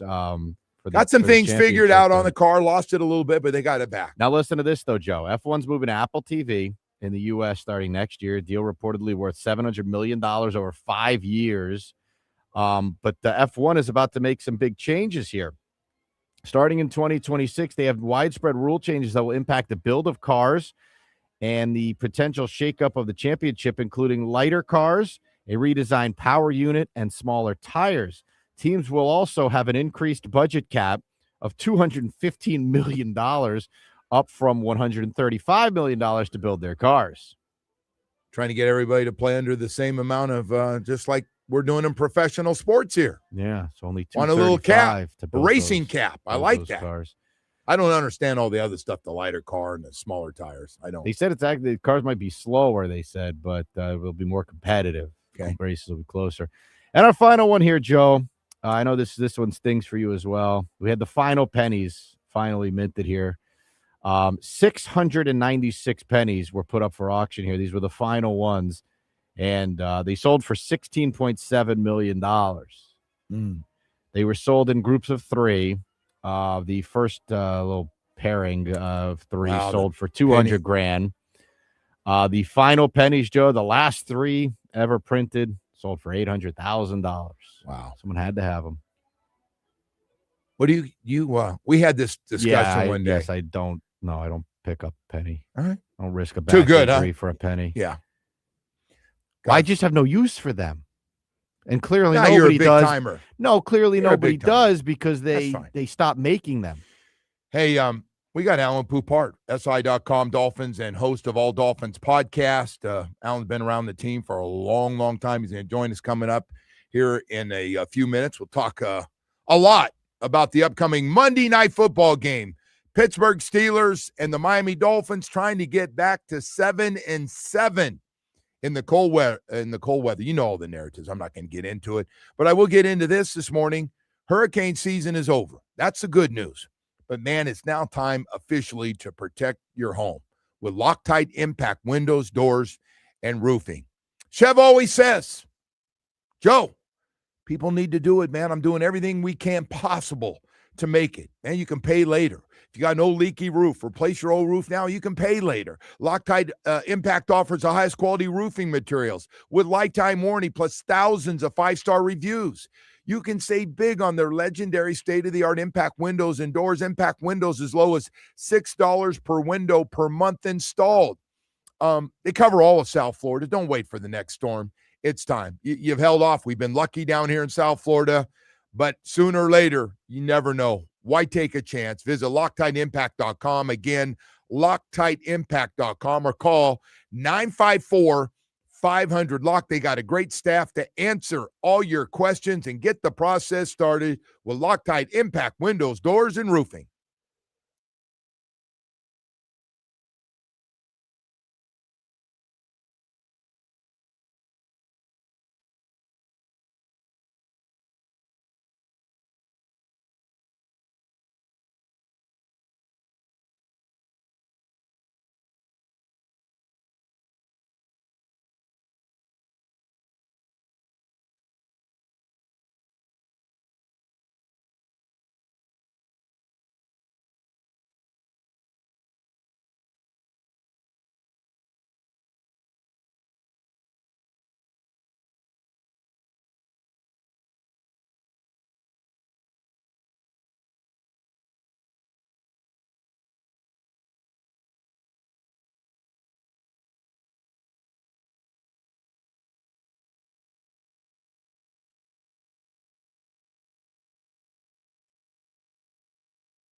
This update is brought to you by Doral Hyundai, home of the price seats. Our lowest price. Visit us at Doral Hyundai, DoralHyundai.com. Starting with the Panthers, who fell to Colorado 6-2. Next up, the Cats will head to Dallas tomorrow night. Over to Canes Hoops, who hosts Louisiana Monroe tomorrow. Tip-off is at noon from the Watsco Center. The game can be heard right here on WQAM. And in the NFL, Week 15 kicked off with the Falcons beating the Bucs 29-28. The Joe Rose Show continues now. Your passing numbers have been down, but the team is winning. Mm-hmm. How do you view that dynamic? You personally is more for the team right now. Yeah, I'm happy. As long as we're getting wins, I think that's all that matters in this league. Now, would I like to throw the ball more? Sure, but if running the ball is what's helping us win games right now, I don't see why we stop doing it. Yeah, I think there's a lot of things that go into that, with how I'm seeing it, with how I'm going through the game, with my progressions, if I'm ahead of the play, if I'm not. I think a lot of that has played a big part, being the reason as to why it's not as good or where it could be or where it has been in years past. The accomplishment for us is to go 1-0 from here on out and, make it into the dance, if you will, the playoff bracket, make it into that. And once we can get our foot in, then all bets are off. Like, we got to do whatever it takes to win. But, you can't be looking forward if you can't win this game here first. Dolphins quarterback Tua Tagovailoa there. It's time to head out to the Toyota of Hollywood hotline. Shop over 2,000 Toyotas on sale. One location, Toyota of Hollywood on 441 between Hollywood and Sheridan. ToyotaofHollywood.com, Joe. All right, Woody, thank you. Alan Poupart, SI.com Dolphins and host of the All Dolphins podcast. He's been around. Tua Tagovailoa said, hey, man, one game at a time. It's about whatever works right now. And what's working is a friggin' really good running game and a really good defense at just about every level. And from 1-6 to a chance to go to 500, Alan, I never thought we'd be at this point. What are your thoughts, Sam? And good morning. Good morning to you. You never thought they'd be at this point once they got that big upset win against Buffalo, because then it set up really nicely for them, and they've taken care of their business to their credit. And like you mentioned, the formula is very simple: run the ball, play with the lead, get takeaways on defense. Now we're going to see in the next 4 games whether that formula can work better than the previous formula worked when the weather gets cold. It's January, late December, and you're playing better teams. Yeah. No. This is a huge game. Where do you rank that? I had said earlier, this is one of Mike McDaniel's biggest games since he's been here, and they've heard the same topic about beating good teams in cold weather in December and January, and they haven't been able to do it. And by the way, it's also about getting back to 500 after a crummy start and helping save your job and everything else around it. Yeah, no, without question. Pardon me. I thought like the Buffalo game early last year after 2023, which was a really good season overall, ended partly because of injuries, partly because the team wasn't able to beat the better teams. And then they had like this massive test in week 2 against Buffalo last year and plopped. I mean, went as bad as it could go on every single solitary level. This is big as well because, to me, I wrote about this on Miami Dolphins on SI.com yesterday, that Stephen Ross says he would not accept the status quo. If they finish 9-8, that's kind of the status quo in that sense. It's not the status quo in that they've established a different formula, but it's the status quo if they can't beat the good teams in December again. So in that sense, I think that 4-game stretch is huge for Mike McDaniel, starting with the Steelers on Monday night. These 4 games that they've won, what's impressed you more, the defensive play or the offensive line and running game? I think the running game, because there's a fluky nature to takeaways, if we're going to be honest about it. For example, you take the punt return, the muff punt again towards the Washington.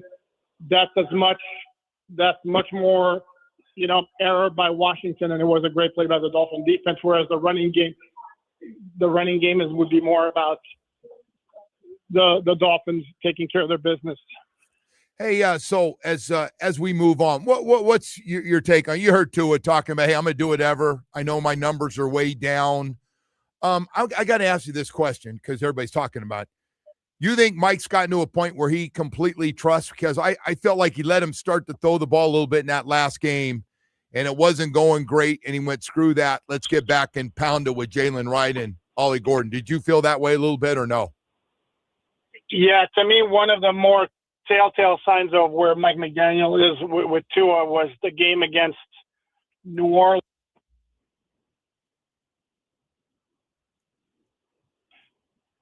Hey, you there? All right, Hi. Hi there. How you doing? We're just Good. Good. I just wanted to say hello to. We just got somebody else connected to the phone here. I'm sorry, you have the wrong phone number. We're gonna have to let you go and try to get Alan Poop hard pack. You know, I've been doing this a long time. What's your name, young lady? It doesn't matter. I can't hear you either, so it's fine. Anyway, oh,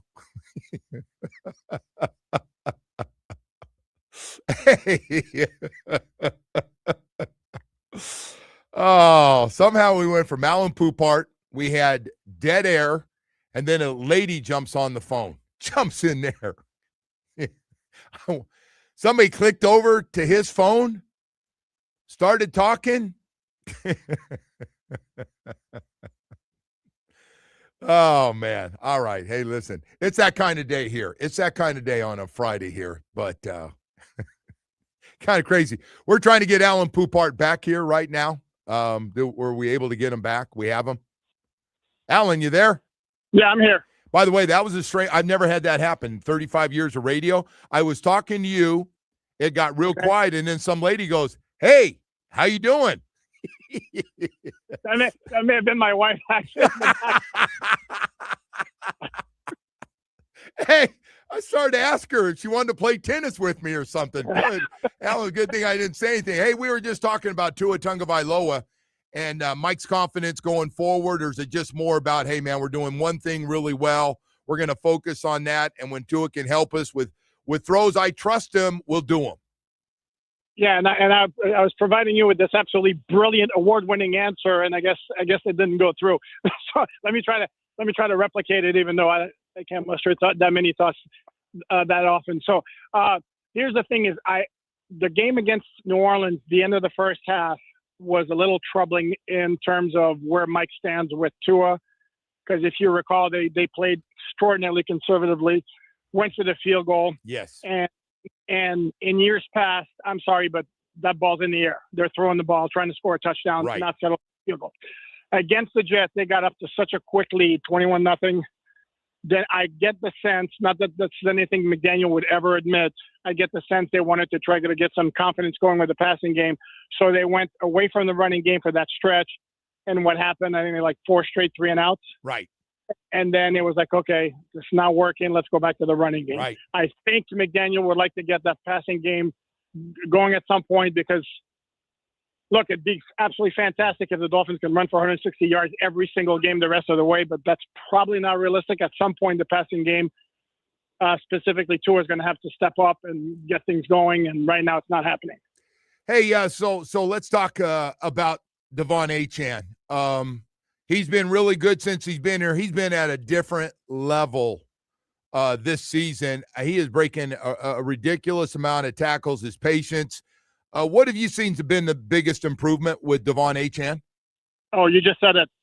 Broken tackles and the numbers, the analytics, which I'm in a lot of times I'm not necessarily a huge fan of, but as far as broken tackles, yeah, they tell the story. What my eyes are telling me. He is making guys miss. That run against the Jets, the 39-yard run, you want to talk about every element of dynamic running back play on one play. He makes this great quick cut at the line. Then he makes a spin move in the open field to evade a defender. Then he carries like 3 guys for about 5-6 yards. I mean, wow. So that's the biggest thing. I mean, the speed's has always been there. The vision's always been there, but this year is like he's breaking tackles all over the place, and that's why he's taking his game to a whole new level. Most improved rookie on this team as we get ready to go down the stretch is? From the start of the season, well, there's only one choice there. That's got to be Jonas Avainaya, but the flip side to that is because the play early on wasn't very good. Right. Now it's gotten at least serviceable, if not solid. But there are other guys. There's not one rookie where you look at like, man, that guy's been good. But most of them have been pretty solid in every aspect. But Jonah's the one who's made the biggest strides. Yeah. Okay. And I guess the final thing is Jordan Brooks and the season he's had, his leadership. I think the total package of what you get with him has really been one of the big reasons for this improvement. Do you agree with that? Oh, yeah. And here's the thing, too, is it's easy to forget, and I've been guilty of that myself at times, is when the Dolphins signed him as an unrestricted free agent, it was kind of like, oh, he's a solid player, whatever. But not forget, the guy was a first-round pick. Yeah. For Seattle, like 4 years back or 5 years back. And he was a first-round pick for a reason. And it's like last year, he was solid. And then this year, again, he's another guy who's taken his game to a whole new level. Also finding himself even more comfortable with the team, emerging more as a leader than maybe he did last year as well. But he's been really, really good. And great inside linebacker play, unfortunately, hasn't been necessarily that common for this team in recent years. But they're certainly getting it this year with this guy. Yeah, no, he has been fantastic. Hey, I appreciate it. And by the way, it very seldom happens, but getting a chance to talk to your wife, and I'm glad, it's so nice to have her on there for a second in that whole thing. So thank you, Alan. I appreciate it. You got it anytime. All right. Alan Poupart, SI.com Dolphins and host of all Dolphins podcasts. And one of the strangest minute or two we've ever had, Woody. Woody tried to beat that one. Poor Woody's in there going, what the hell? We just got. But it's a cell phone. It's not that wasn't a landline. So she phone. must have clicked in. You can't click in. It's a cell phone.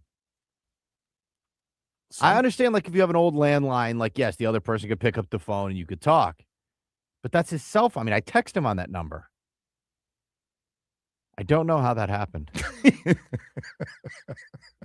That one is a head scratcher. She seemed very friendly. Hey, we got to go to break here, Woody. We got a lot more stuff. Mike Florio, Pro Football Talk's going to join us a little bit later on here, get you caught up. A lot of stuff going on this big, fat Football Friday. What a weekend of NFL games coming up, man. It's going to be a lot of fun. Hey, got to talk to you about something that's really important to guys and should be for this holiday season. How about this one? How about getting your energy level and your sex drive back? It's been gone. It's okay. You don't tell people this. Guys don't go around telling each other, hey, man, can I talk to you about this? I got an ED problem. I got no sex drive. Nothing's working, man. It's so embarrassing. It is embarrassing, man. It's rough to go through. Low T, too. Energy level, not there, man. And when you get the combination of low T and ED, which usually run together, you got a big problem. You do. Now, how are you going to handle it? You just going to run and hide from it and make excuses? Yeah. I got tired of it, man. I had it full blown. I went to Atlantic Men's Clinic. I got great results. I got my testing done, the PSA test.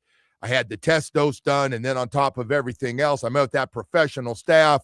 They went through everything with me. Made me feel a lot better, actually, because I found out it's normal. It happens to every guy out there. And the question is, Atlantic Men's Clinic goes, hey, this is what we do. We knock out ED and low T. It's gone. You're going to get great results. You're going to have it fast. Happens to every guy. We got a program specifically for everybody. We police them. We make sure they're handled the right way so you get the best results. And when, man, I'm in, and I got to tell you, a year and a half later, fantastic, unbelievable. You got to set up that first appointment. If you'd like to get more out of your life than you are right now, from being able to be more energized and get more out of every day, including the weekends, and still be able to get your sex drive back at like you used to a long time ago. Well, 7 locations in South Florida serve you. Brand new location in Hollywood. I go to Plantation, and man, I'll tell you, I look forward to going in there to see them. I do, because you get such great results. It's unbelievable. 877-455-7300. If you're struggling, 877-455-7300. It's a great holiday gift to give yourself or have somebody give to you. AtlanticMen'sClinic.com. It works.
Hey, welcome back.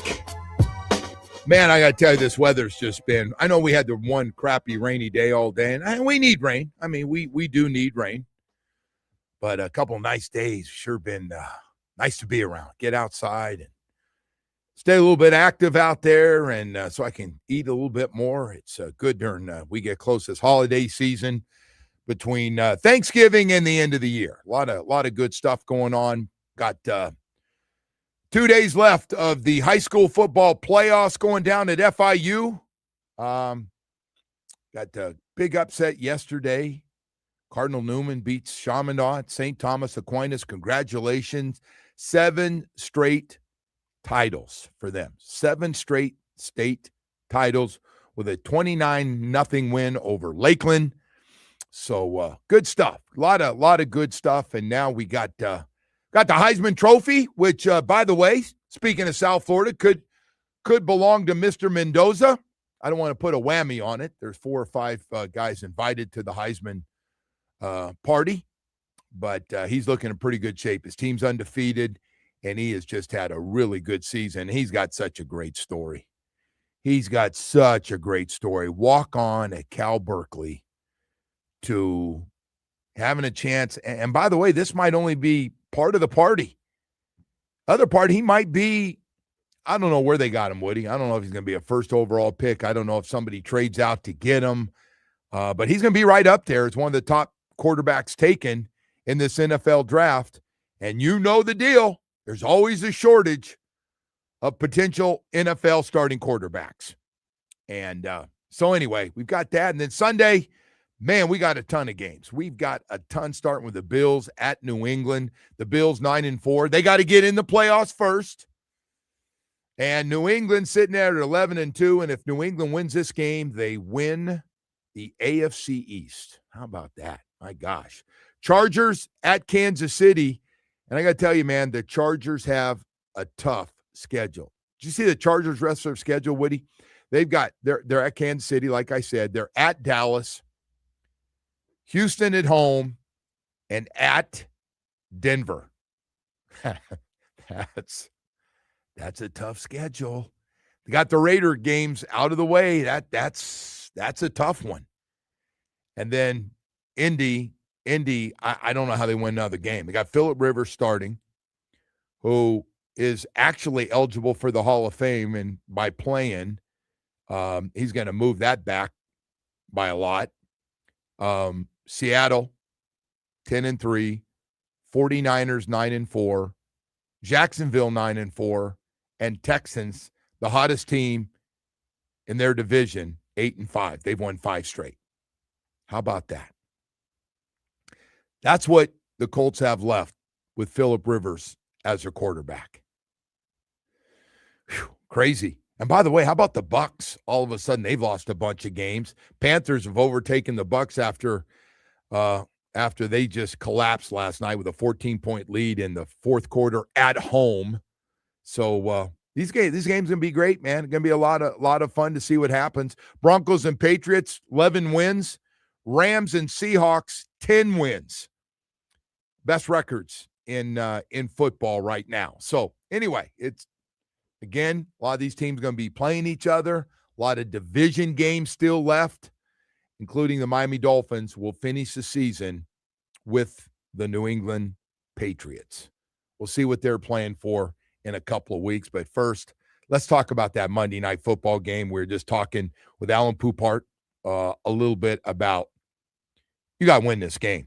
You want to get rid of and get your fan base to start to really trust the team again.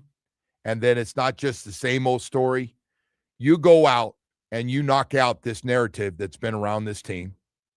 Can't win late in the season in cold weather against playoff caliber teams. That's what everybody's saying. This team is very beatable, the Steelers. They're 7-6. Their offense is ranked 27th. Their defense is ranked 28th. As a pair, on both sides, one of the worst rankings in football. You've won 5 of 6. You've won 4 straight. You've got confidence. You got a really good win in that 4 against the Buffalo Bills, but you've got to go on the road and do the same thing. And the best part is, if you're going to win in the cold weather, you got to be able to run the football. You got to be able to stop the run. You got to get takeaways, and you got to keep people out of the end zone. And the Dolphins over the last 4 to 6 weeks have done a really, really good job, especially in this 4-game winning streak that they're currently on.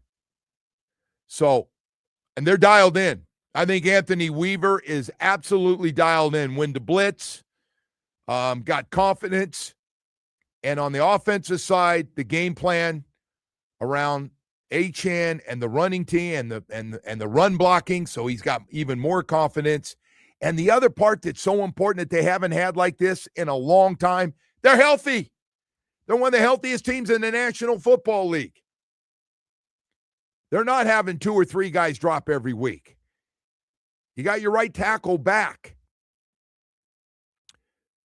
But now you got to go there and beat this team. It's one thing to say it looks like it could happen, it wouldn't be crazy. They're very beatable. This team got pounded in Pittsburgh a couple weeks ago by the Buffalo Bills without their starting tackles. They were out. They played with their backups. And that group's been real durable. I think, matter of fact, they were back last week. But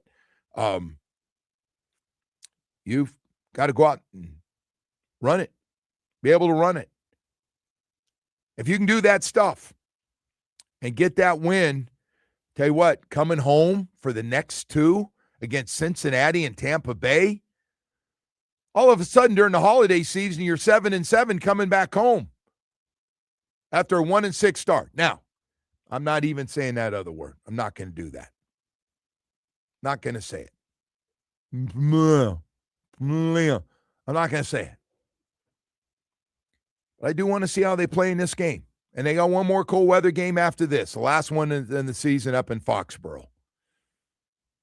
So anyway, lot of good things. But now, can you take all those things that usually when you can do those things I just said, you play well in the cold weather. Doesn't matter who you play. And again, I don't think the Pittsburgh Steelers are one of the best teams in football.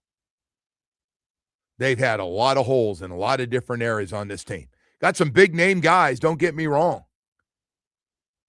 But crowd, noise, weather, doesn't matter. Take it up there, get the game, be a huge win. And a long way for Mike, who I think is going to be the head coach next year anyway. But to get a win up there on Monday Night Football, on national TV, especially when something good happens or bad happens, they go to that shot of the owner like they did during that Baltimore game. Every time something bad happened, they went right to the owner. I think he finally had a gut full of that. I really do. I think they did us a favor and forced our owner to make a decision. Like somebody's got to go. And it was the right guy.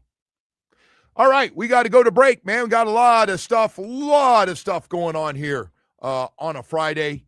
We've got the Panthers playing a couple of toughies after winning some games, playing the best team in hockey, and now the second best team. Lost to the Avalanche 6-2.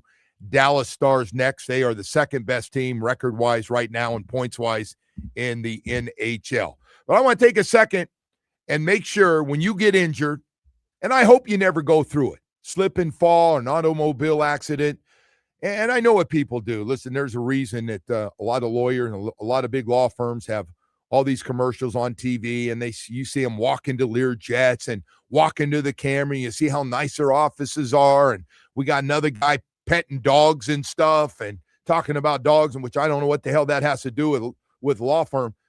But I'm finding out a lot of these guys that do all this, when you go, I really like that guy. I like what he said. I like the way he looks. I like the ad. And so when you're injured and you're in pain, you go meet with them and you shake, and they go, great. Well, I'm not going to be able to handle your case. I don't handle cases. No, we do the lawyer roulette game. We'll spin the wheel. Which attorney do you want, man? That's what they do.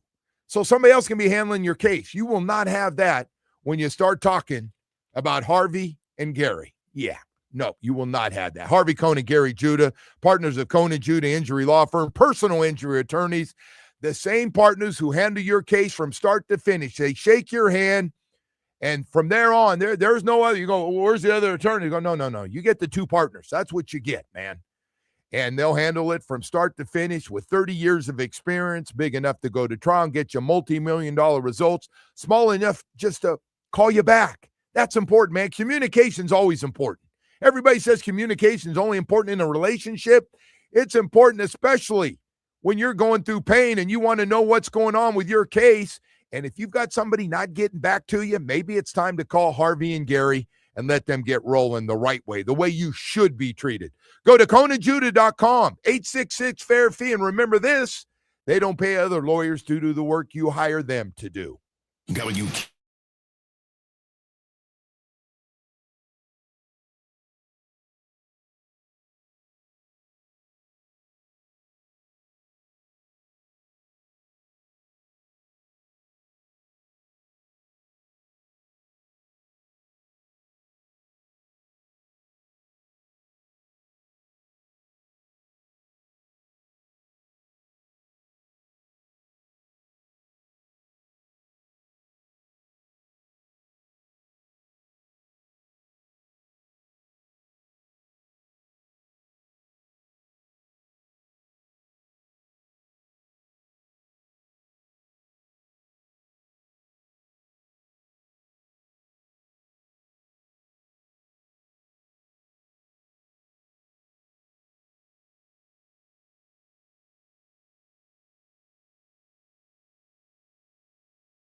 Rain in today's forecast. The Joe Rose Show continues now. 15 minutes of Game Day Uncensored is brought to you.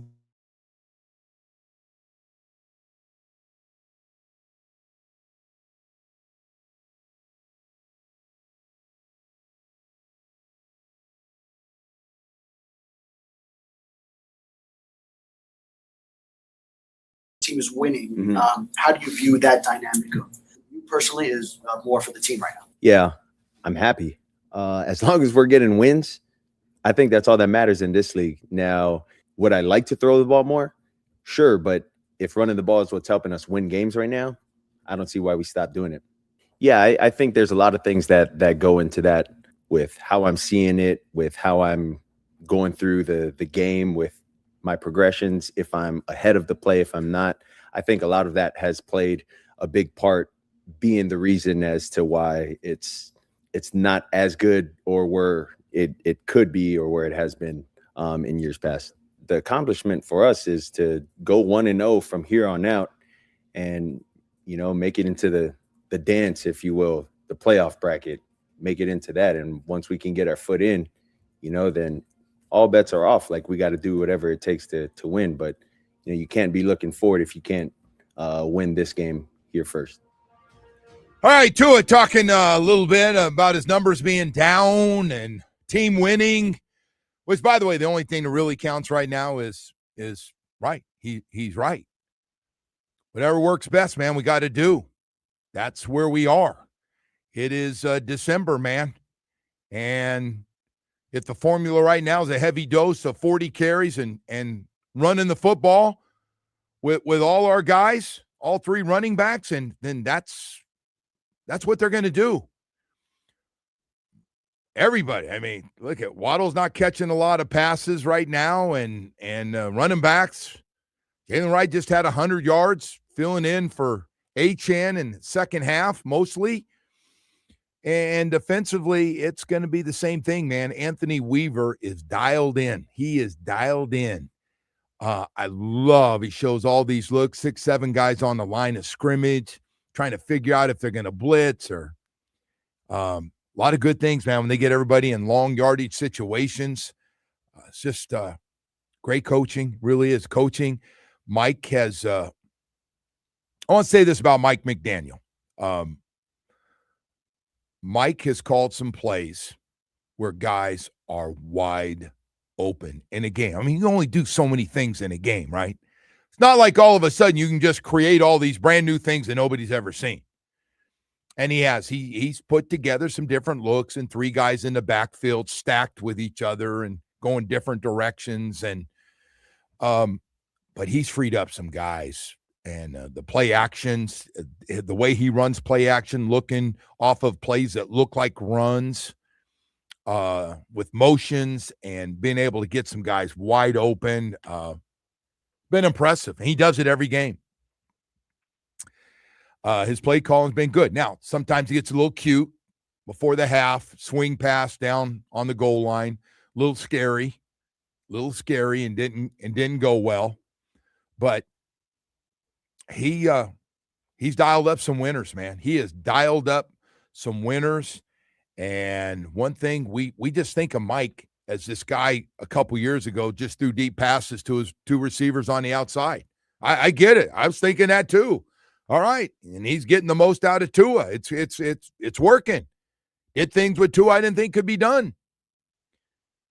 But then you realize his bread and butter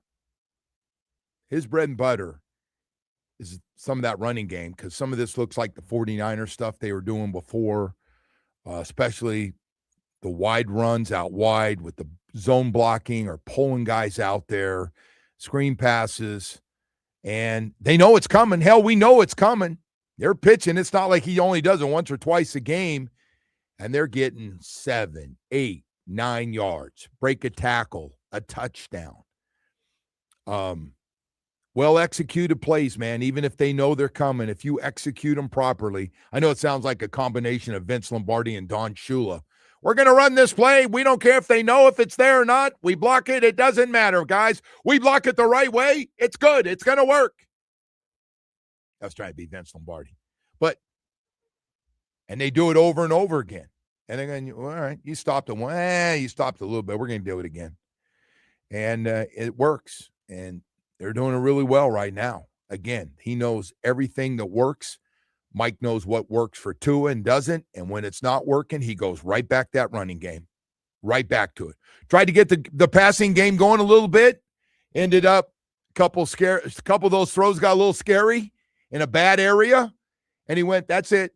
Going right back this running thing. We're going to run it. We're going to run it. And they did. Jalen Wright got a ton of yards, ran the ball well to finish it out, got some big drives, sucked up some time in that fourth quarter, sucked up a lot of minutes, and put that thing away. So that's it. Bam. Right in. So that's where this thing is right now, man. And it's fun to watch. They got a lot of guys with a lot of character on that team. Jack Jones and Rasul Douglas playing great. Ethan Bonner makes a one-handed friggin' catch that everybody saw as one of the plays of the week last week. Nice one-handed catch. Minka Fitzpatrick's playing his best. Jordan and Tyrell playing in the middle of their middle linebacker position. Zach Sealer coming off 2.5 sacks. We got a lot of guys playing a high level. And you know who else that we don't talk about because it's not sexy to talk about? How good your punter and your field goal kicker have been. And I'm glad we're not talking about them. But it sure is nice to have guys on special teams that are really good. And you don't have to worry about those three guys, the long snapper, the punter, who's also the holder, and the field goal kicker, just going down doing their own thing. And having a good year, having a real good year. So that's where you are, man, on this whole thing. Can they get to 7-7 at 1-6? I don't know. We'll see together. I am really looking forward, like I haven't in a long time, to seeing this game on the road to see how they play, because I think they match up with the things they do well are going to give the Steelers a problem. And I don't know what the Steelers do well. They get a lot of takeaways. I know that. They have a lot of takeaways. They do. Lots of takeaways. But I don't know. I got to see it. So the Dolphins in their last 4 games have 10 of their 17 takeaways. That's a great stat. In the last 4 games, you've had 10 of the 17 takeaways. They're hard to get, in case you forgot. I was wondering if we're going to get an interception there for a while. And they picked it up. Getting a couple takeaways every game and getting all that stuff worked out.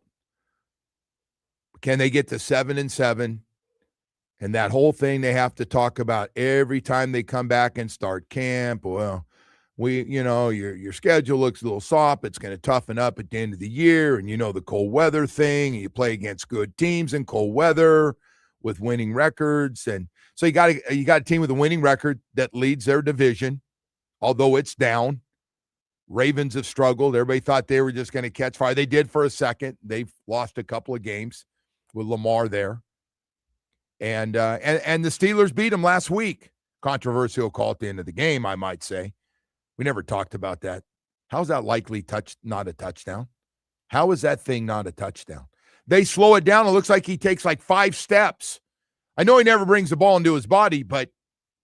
Well, that's the one rule we haven't been able to figure out. We haven't been able to figure that one out. They've been trying to figure that out for a long time now. Last night, I thought it was the right call. Guy tucked it. I don't know what a catch is, so I don't know what the right call is. So. Good point. Neither do they. If that makes you feel any better. I got to tell you, we've got Mike Florio going to join us coming up here in this 9 o'clock hour. We'll talk to him. Right now, though, I want to take a second. It's holiday season. Jewelry is always big for me for the holiday season for Mrs. Rose, and it will be again this year. Just hit the 30-year anniversary, and now getting ready. And she goes, if you want, go ahead and go back and see Jeff and Amanda at Beverly's Jewelers. I love when you go there. Hey, man, I get it. I want to talk to another group of people. I've been there. Now, listen to this one. They got a stunning 3-carat certified lab-grown diamond, VVS Clarity, E-Color, set in a custom-made 14-karat gold engagement ring that is spectacular for only $3,999. When I say unbelievable, you got to go and see it in person learn about it, get educated on it, and you'll do it. Matter of fact, a lot of people have been doing it. As I talked to Jeff the other day, custom-made 14-karat gold engagement ring for just $3,999. You're sitting there trying to save all this money. What are you doing? You got it right there. 3-carat diamond ring, $3,999. You can get favorite shapes and larger sizes are available for similar savings, but hurry. This offer is for a limited time. Hey, by the way, while you're there shopping, you need to shop for anything. Diamond studs, tennis bracelets, fine jewelry, whatever it is, man. Earrings, necklaces, bracelets, they do it all. Up to 70% off select pieces during the holiday sale going on. And if you need extra cash, Beverly's pays top dollar for your old gold, silver, and jewelry with immediate payment, interest-free financing, free gift wrapping, and a great staff to make sure you get exactly what you want. Visit Beverly's Jewelers in Fort Lauderdale or online at bevjewelers.com. Beverly's Jewelers, where South Florida gets engaged. Today's topics are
Double the price either or lowest price. Visit us at Doral Hyundai, DoralHyundai.com. Starting with the Panthers, who fell to Colorado 6-2. Next up, the Cats will head to Dallas tomorrow night.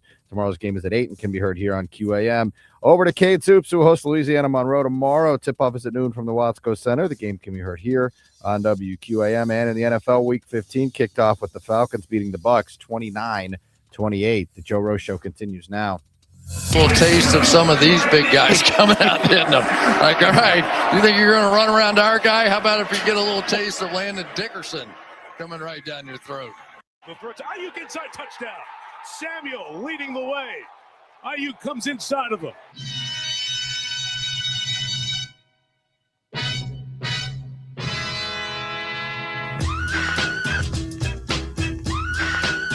You know what they say, right, Woody? Friday, 9 o'clock hour, Mike Florio coming up. You can't mess up a Friday. There's just no way. Man, we're getting close to the holiday season here, man. We're officially people. I think people are in a little better mood, huh? The edge off a little bit, or you still see a lot of people snappy out there, but getting closer to holiday season. People feeling a little better. Feeling good about all these games coming up, maybe in the National Football League. Woody, what do you got for us? All right, Joe, let's get to some picks. This is the most important thing. We got the Bears and the Browns. Chicago favored by 7.5 in Chicago. Oh, yeah. Bears get after them. Here's a really tough game to pick. By the way, a lot of these are really tough this week, to be honest. Bengals hosting the Ravens. Baltimore favored by 2.5 on the road. Any read on that game? They usually, why do I always think of one of their games like 36-34 or 42-38? Seems like they've had a bunch of those shootout games. Over-unders 51.5. One of the highest, if not the highest total of the weekend. All right, Woody, I'm second highest total. You got the Rams and Lions playing. Oh, this is a tough one, man. You can pass. You don't have to pick. No, you got to pick. I'm going to go Cincinnati. All right, there's the gambler in you. All right, Chiefs and Chargers. From Kansas City, Chiefs are favored by 5.5 points. Yeah, I think Chiefs win this game. Yeah, we've been saying that for a month. I know. Well, this is it. This is their last chance. They lose another one. There's no 10. They ain't in. So, yeah. Yeah, all right. Got to get to 10 wins, man. It's a 10-win party. Everybody's going, we got to get to 10 wins. Like we and they're in the same boat we're in if you're looking at that 10 to get in. All right, sticking in the 1 o'clock window here. I think we should skip Giants, Commanders, and Eagles and Raiders. Let's skip those. Let's do that. We could probably also skip Jaguars, Jets while we're at it. And let's just go right over to Pats and Bills from Foxborough. Oh, Buffalo. For us, best game. We know them very well. Buffalo favored by 1.5. I'm going to go Bills in this game. Taking the Patriots there, man. Disrespectful. Home underdogs. No, I don't like that level of disrespect. Who do you like, Woody? I like New England. Okay. Texans and Cardinals. Houston favored by 9.5. Do they keep it rolling here to get their 9th win? 9.5's a lot of points. God, I hate that. Oh, I hate that. You can pass. Feels like 20. All right, I'm going to pass on that. All right, let's go to the 425 games here. You got Broncos and Packers from Denver. Green Bay is favored by 2.5 points on the road. I think this is going to be a great game. I'm gonna go Green Bay to win this game. Man, that spread is disrespectful too, isn't it? Yep. Denver 11-2. All right, fair enough. Boy, I'll tell you what, Denver's won so many games at the end. I mean, they're doing what Kansas City did last year. They really are. Yeah, I'd probably go Denver there as well. Rams and Lions at 425 from Inglewood. The Rams are favored by 6. It's going to be a tight one. I'll go Rams. All right, speaking of disrespectful spreads, the Panthers are up to 7-6 now. They're going on the road to take on New Orleans. Carolina only favored by 2.5 points. Yeah, for good reason. I'm going to go Carolina, though. Okay. We want to skip Niners, Titans? Yeah. All right, let's go right to Colts. I want Seahawks. love. I want everybody getting along on the airplane. Good. Colts and Seahawks. Phillip Rivers is starting. Spread's got to be huge. It's only 13.5. That's all. That is it. You started the season like 8-0. That spread, I don't think it's quite high enough, but Yeah, it does. They got a quarterback that hasn't played in 5 years. Don't they just blitz the living hell out of him? I'm going to go Seattle huge. Seattle's I defense hate is really good. Woody, I don't care who's playing. I hate 13.5 points. I know, but it's going to be raining, and that place is tough to play. Colts got the good offense. That has massive blowout written all over it. But what was your pick officially? I'm taking Seattle. I hate taking that many points. All right. And then Sunday night, Cowboys and Vikings from Arlington. Dallas favored by 5.5 points. Yeah. Vikings stink. Cowboys trying to tease the old Cowboys trying to tease the Eagles a little bit. We're not going away. Don't let us get this thing close. Yeah, the Vikings might have made a big mistake. That quarterback spot, man. Sam Darnold's out there playing well. Their guy stinks. This quarterback thing, Woody. Yeah, you could do 9 hours on quarterbacks. I know. Trying to find a franchise quarterback. Hello, everybody. I'm going to let this marinate here till Monday, Joe, but we got Pittsburgh favored by 3 on Monday night. So I'll give you a few days to marinate. I don't need it. There's nothing. I don't taking the Dolphins. I know. I think they got a good chance, man. Okay. Really good chance. So you got the Dolphins winning outright. Yes. Okay. I don't need the 3. Beautiful. But I will take it. Since this thing, okay. Money line pays better. You want to take him on the money line? I like the Dolphins. Okay. Just like them. I know you do. By the way, it's not just I like them. I don't like this Steelers team. You have not liked the Steelers from the beginning, in fairness. They basically went with one wide receiver and got rid of the other guy, which, by the way, the other guy, he may be late to some meetings, but damn, he's good. Pickens? Oh, yeah. Playing his ass off. Everyone's late to meetings here and there. Yeah, everybody. By the way, did you hear that Mike Tomlin, one of his former quarterbacks came out and said, hey, they start dogpiling on Mike Tomlin. All of a sudden, everybody's jumping in on this Mike Tomlin thing, and they bring it back about how he had 2 sets of rules for guys who are really good that could come in late. And they're like, who are you talking about? And he goes, I was there with Antonio Brown. He was always late. Tomlin never said anything to him. Except at the end. Crazy. All right, Woody. I don't know what I didn't like half those games. There I didn't some like. Tough ones. I did not like them. I did not feel good. This season, though, the problem is the season has been very unpredictable. That's why you watch them, man. If you knew it, right? Come on. Yeah. There's gonna be some upsets. We got one last night. So what? We lose a little money while we watch. You lose a little money. I just. Well, if we bet with you, you've been on quite a tear here this season. So do what I say because I ain't doing it. Anyway, staying away from that stuff. Hey, I do want to talk about something that's very important before we get to Mike Florio from Pro Football Talk. It's time to talk about SUVs and trucks for the holiday season. I want to make sure you get something you really like. And I just want you to do yourselves a favor and put South Florida Chevy dealers on that final list. We got 14 dealerships throughout South Florida. And when you go down there, let's start with the big SUVs and Tahoe, which I've been driving for a long time, and they tell me I talk too much about them. So let's go to the Suburbans. Maybe it's midsize. Maybe it's a Traverse. Maybe it's an Equinox. But they're all really hot right now. And then the truck family. Our truck family doesn't take a back seat to anybody. I don't care who you might like, and you've always been with this your whole life. I know. Well, don't come over to Chevy because you'll fall in love. Durable Colorados. Maybe it's a Silverado 1500 with all the workhorse power and weekend warriors to enjoy themselves with all their favorite toys. Maybe it's a Silverado HD, legendary horsepower, one of the hardest working beds in the business.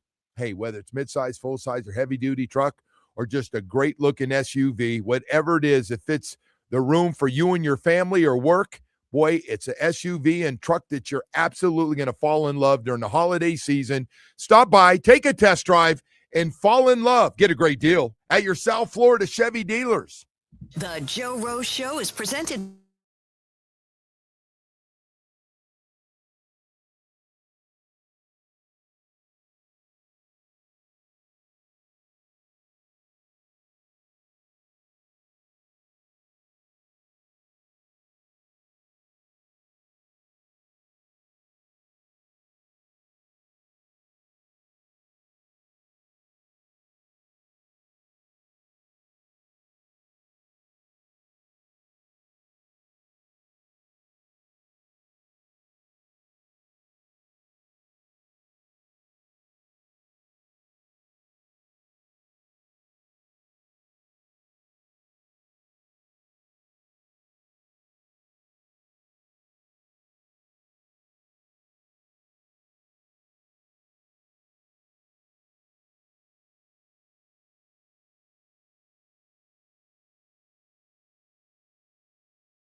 Time to head out to the Toyota of Hollywood Hotline. Shop over 2,000 Toyotas on sale at one location. Toyota of Hollywood on 441 between Hollywood and Sheridan. ToyotaofHollywood.com. The sport that just keeps giving and will never stop, especially during the season. Mike Florio from Pro Football Talk joins us.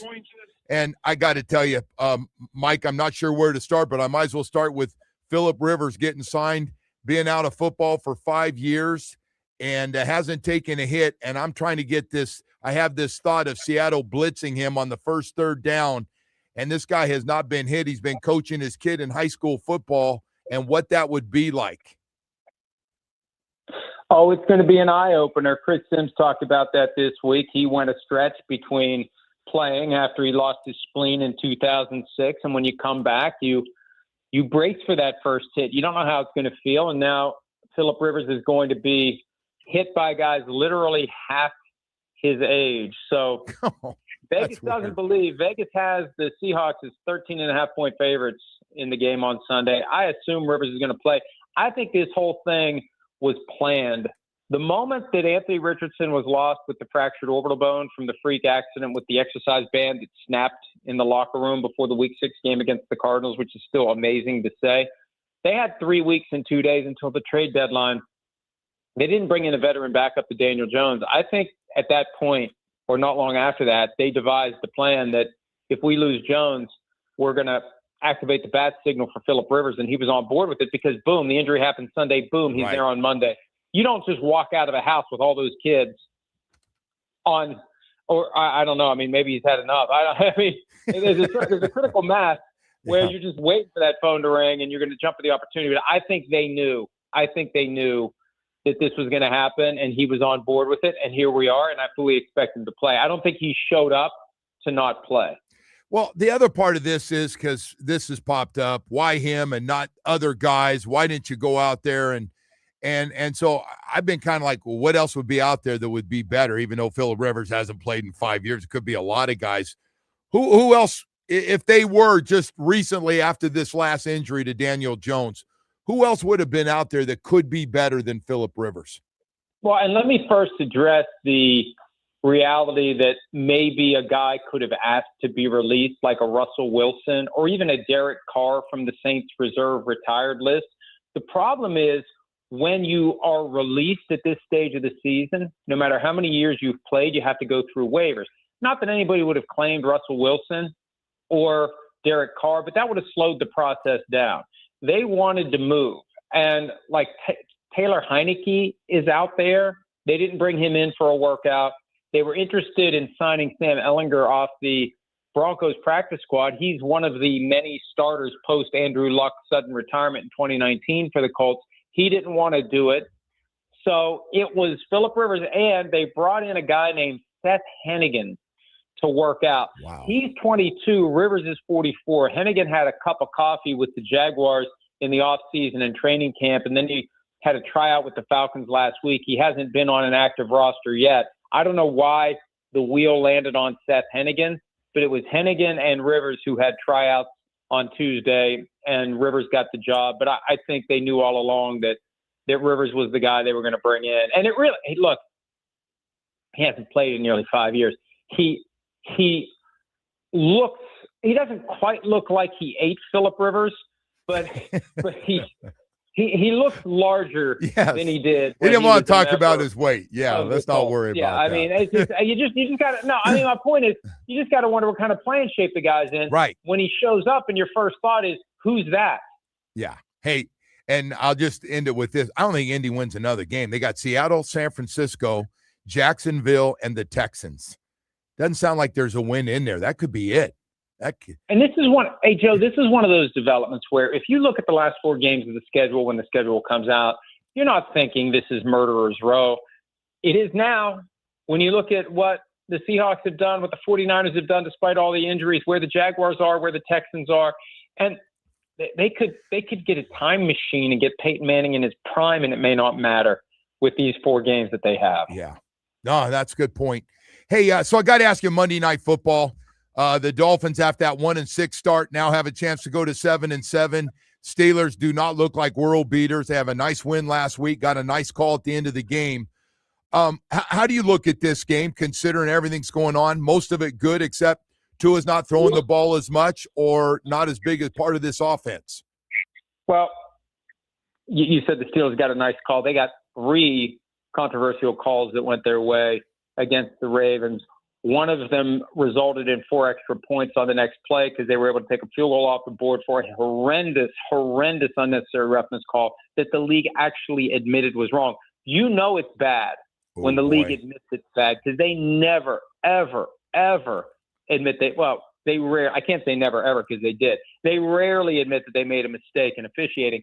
The 2 calls in the fourth quarter, the Aaron Rodgers, air quotes, catch, and the Isaiah Likely, air quotes, non-catch, both of those were bad. And I know it's become controversial, and I think it's because a lot of people just don't understand the rule, and that's because it's the NFL's fault because the rule's been all over the place.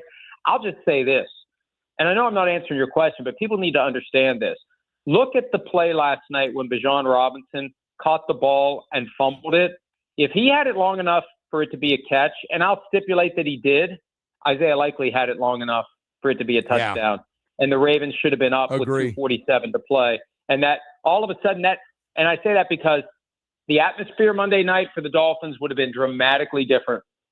And it would have been far more negative for the Steelers if the Steelers had lost that game. So now the Steelers have life and the Dolphins are going into a night where it's cold. And what can they do? I don't know, because I'm not convinced the Steelers have turned the corner. They got lucky. They got very lucky. They easily could have lost that game. They still gave up over 200 rushing yards to the Ravens in that game.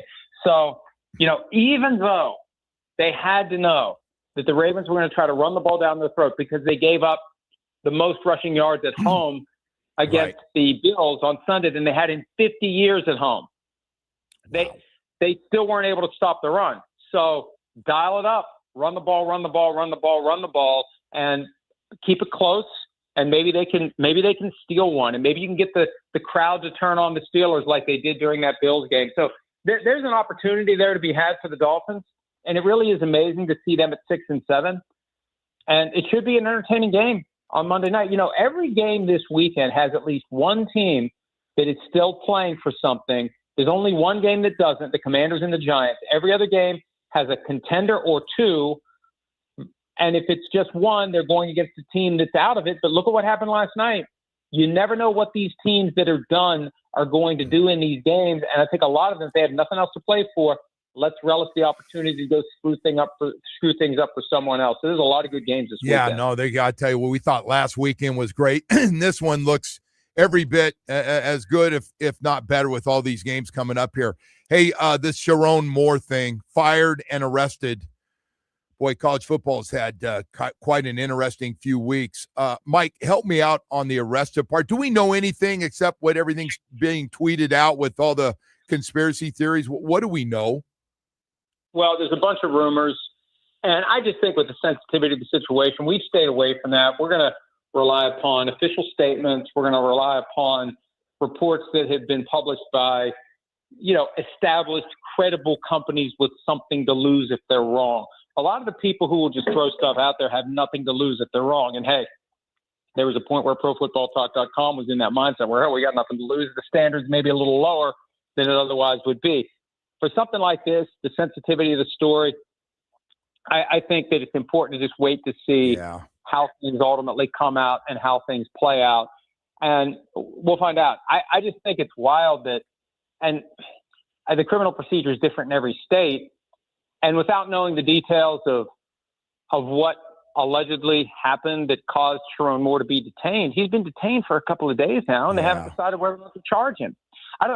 There's got to be a deadline. There's got to be a point where you either have to charge the guy or let him go. And I assume something's going to happen today, but my guess is whatever the standard is in Michigan, they got enough evidence to justify keeping him behind bars. Because here's the wild thing. Apart from seeing some, clunky media efforts to suggest, there's going to be another side to this story. Hey, Sherrone Moore's lawyer can put his side of the story out whenever he wants. He can speak whenever he wants.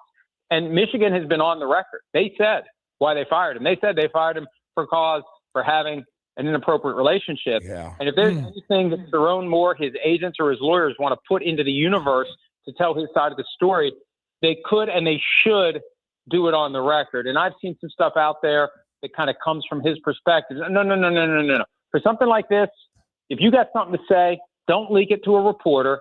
Say it so people will know what your position is, and then we can frame the issues and we can make decisions about where things go from here. Speaking of college, I don't know if you caught this, a Notre Dame playoff committee saying if they get one of the top 12 ranking, I don't know if it's true, number one, but they'd automatically get in. But it was enough for some other people in other conferences to say this is ridiculous with Notre Dame. Enough, man. Either join the party with somebody full time, but we got to stop kissing Notre Dame's ass so much. I saw this come out on Sunday, and it was something I wanted to write about. But so much of these developments are happening while the NFL season is reaching its final stretch run. When Pete Lavacqua, the Notre Dame AD, said on Sunday that they have a memorandum of understanding that as of next year, if they finish 12th in the final rankings, they're guaranteed a spot in the playoff. And if that rule applied this year, they would have gotten in. I was like, whoa. Why would the SEC and the Big Ten agree to that? And the blowback has been, hey, we don't want to play you now. And I don't know that it's going to come to that, but Joe, this is just more of the college football chaos that college football has brought upon itself. And, there's this weird disconnect that they still try to maintain. The fiction that college football is about something other than money. It's, loyalty to the school and raccoon coats and, no.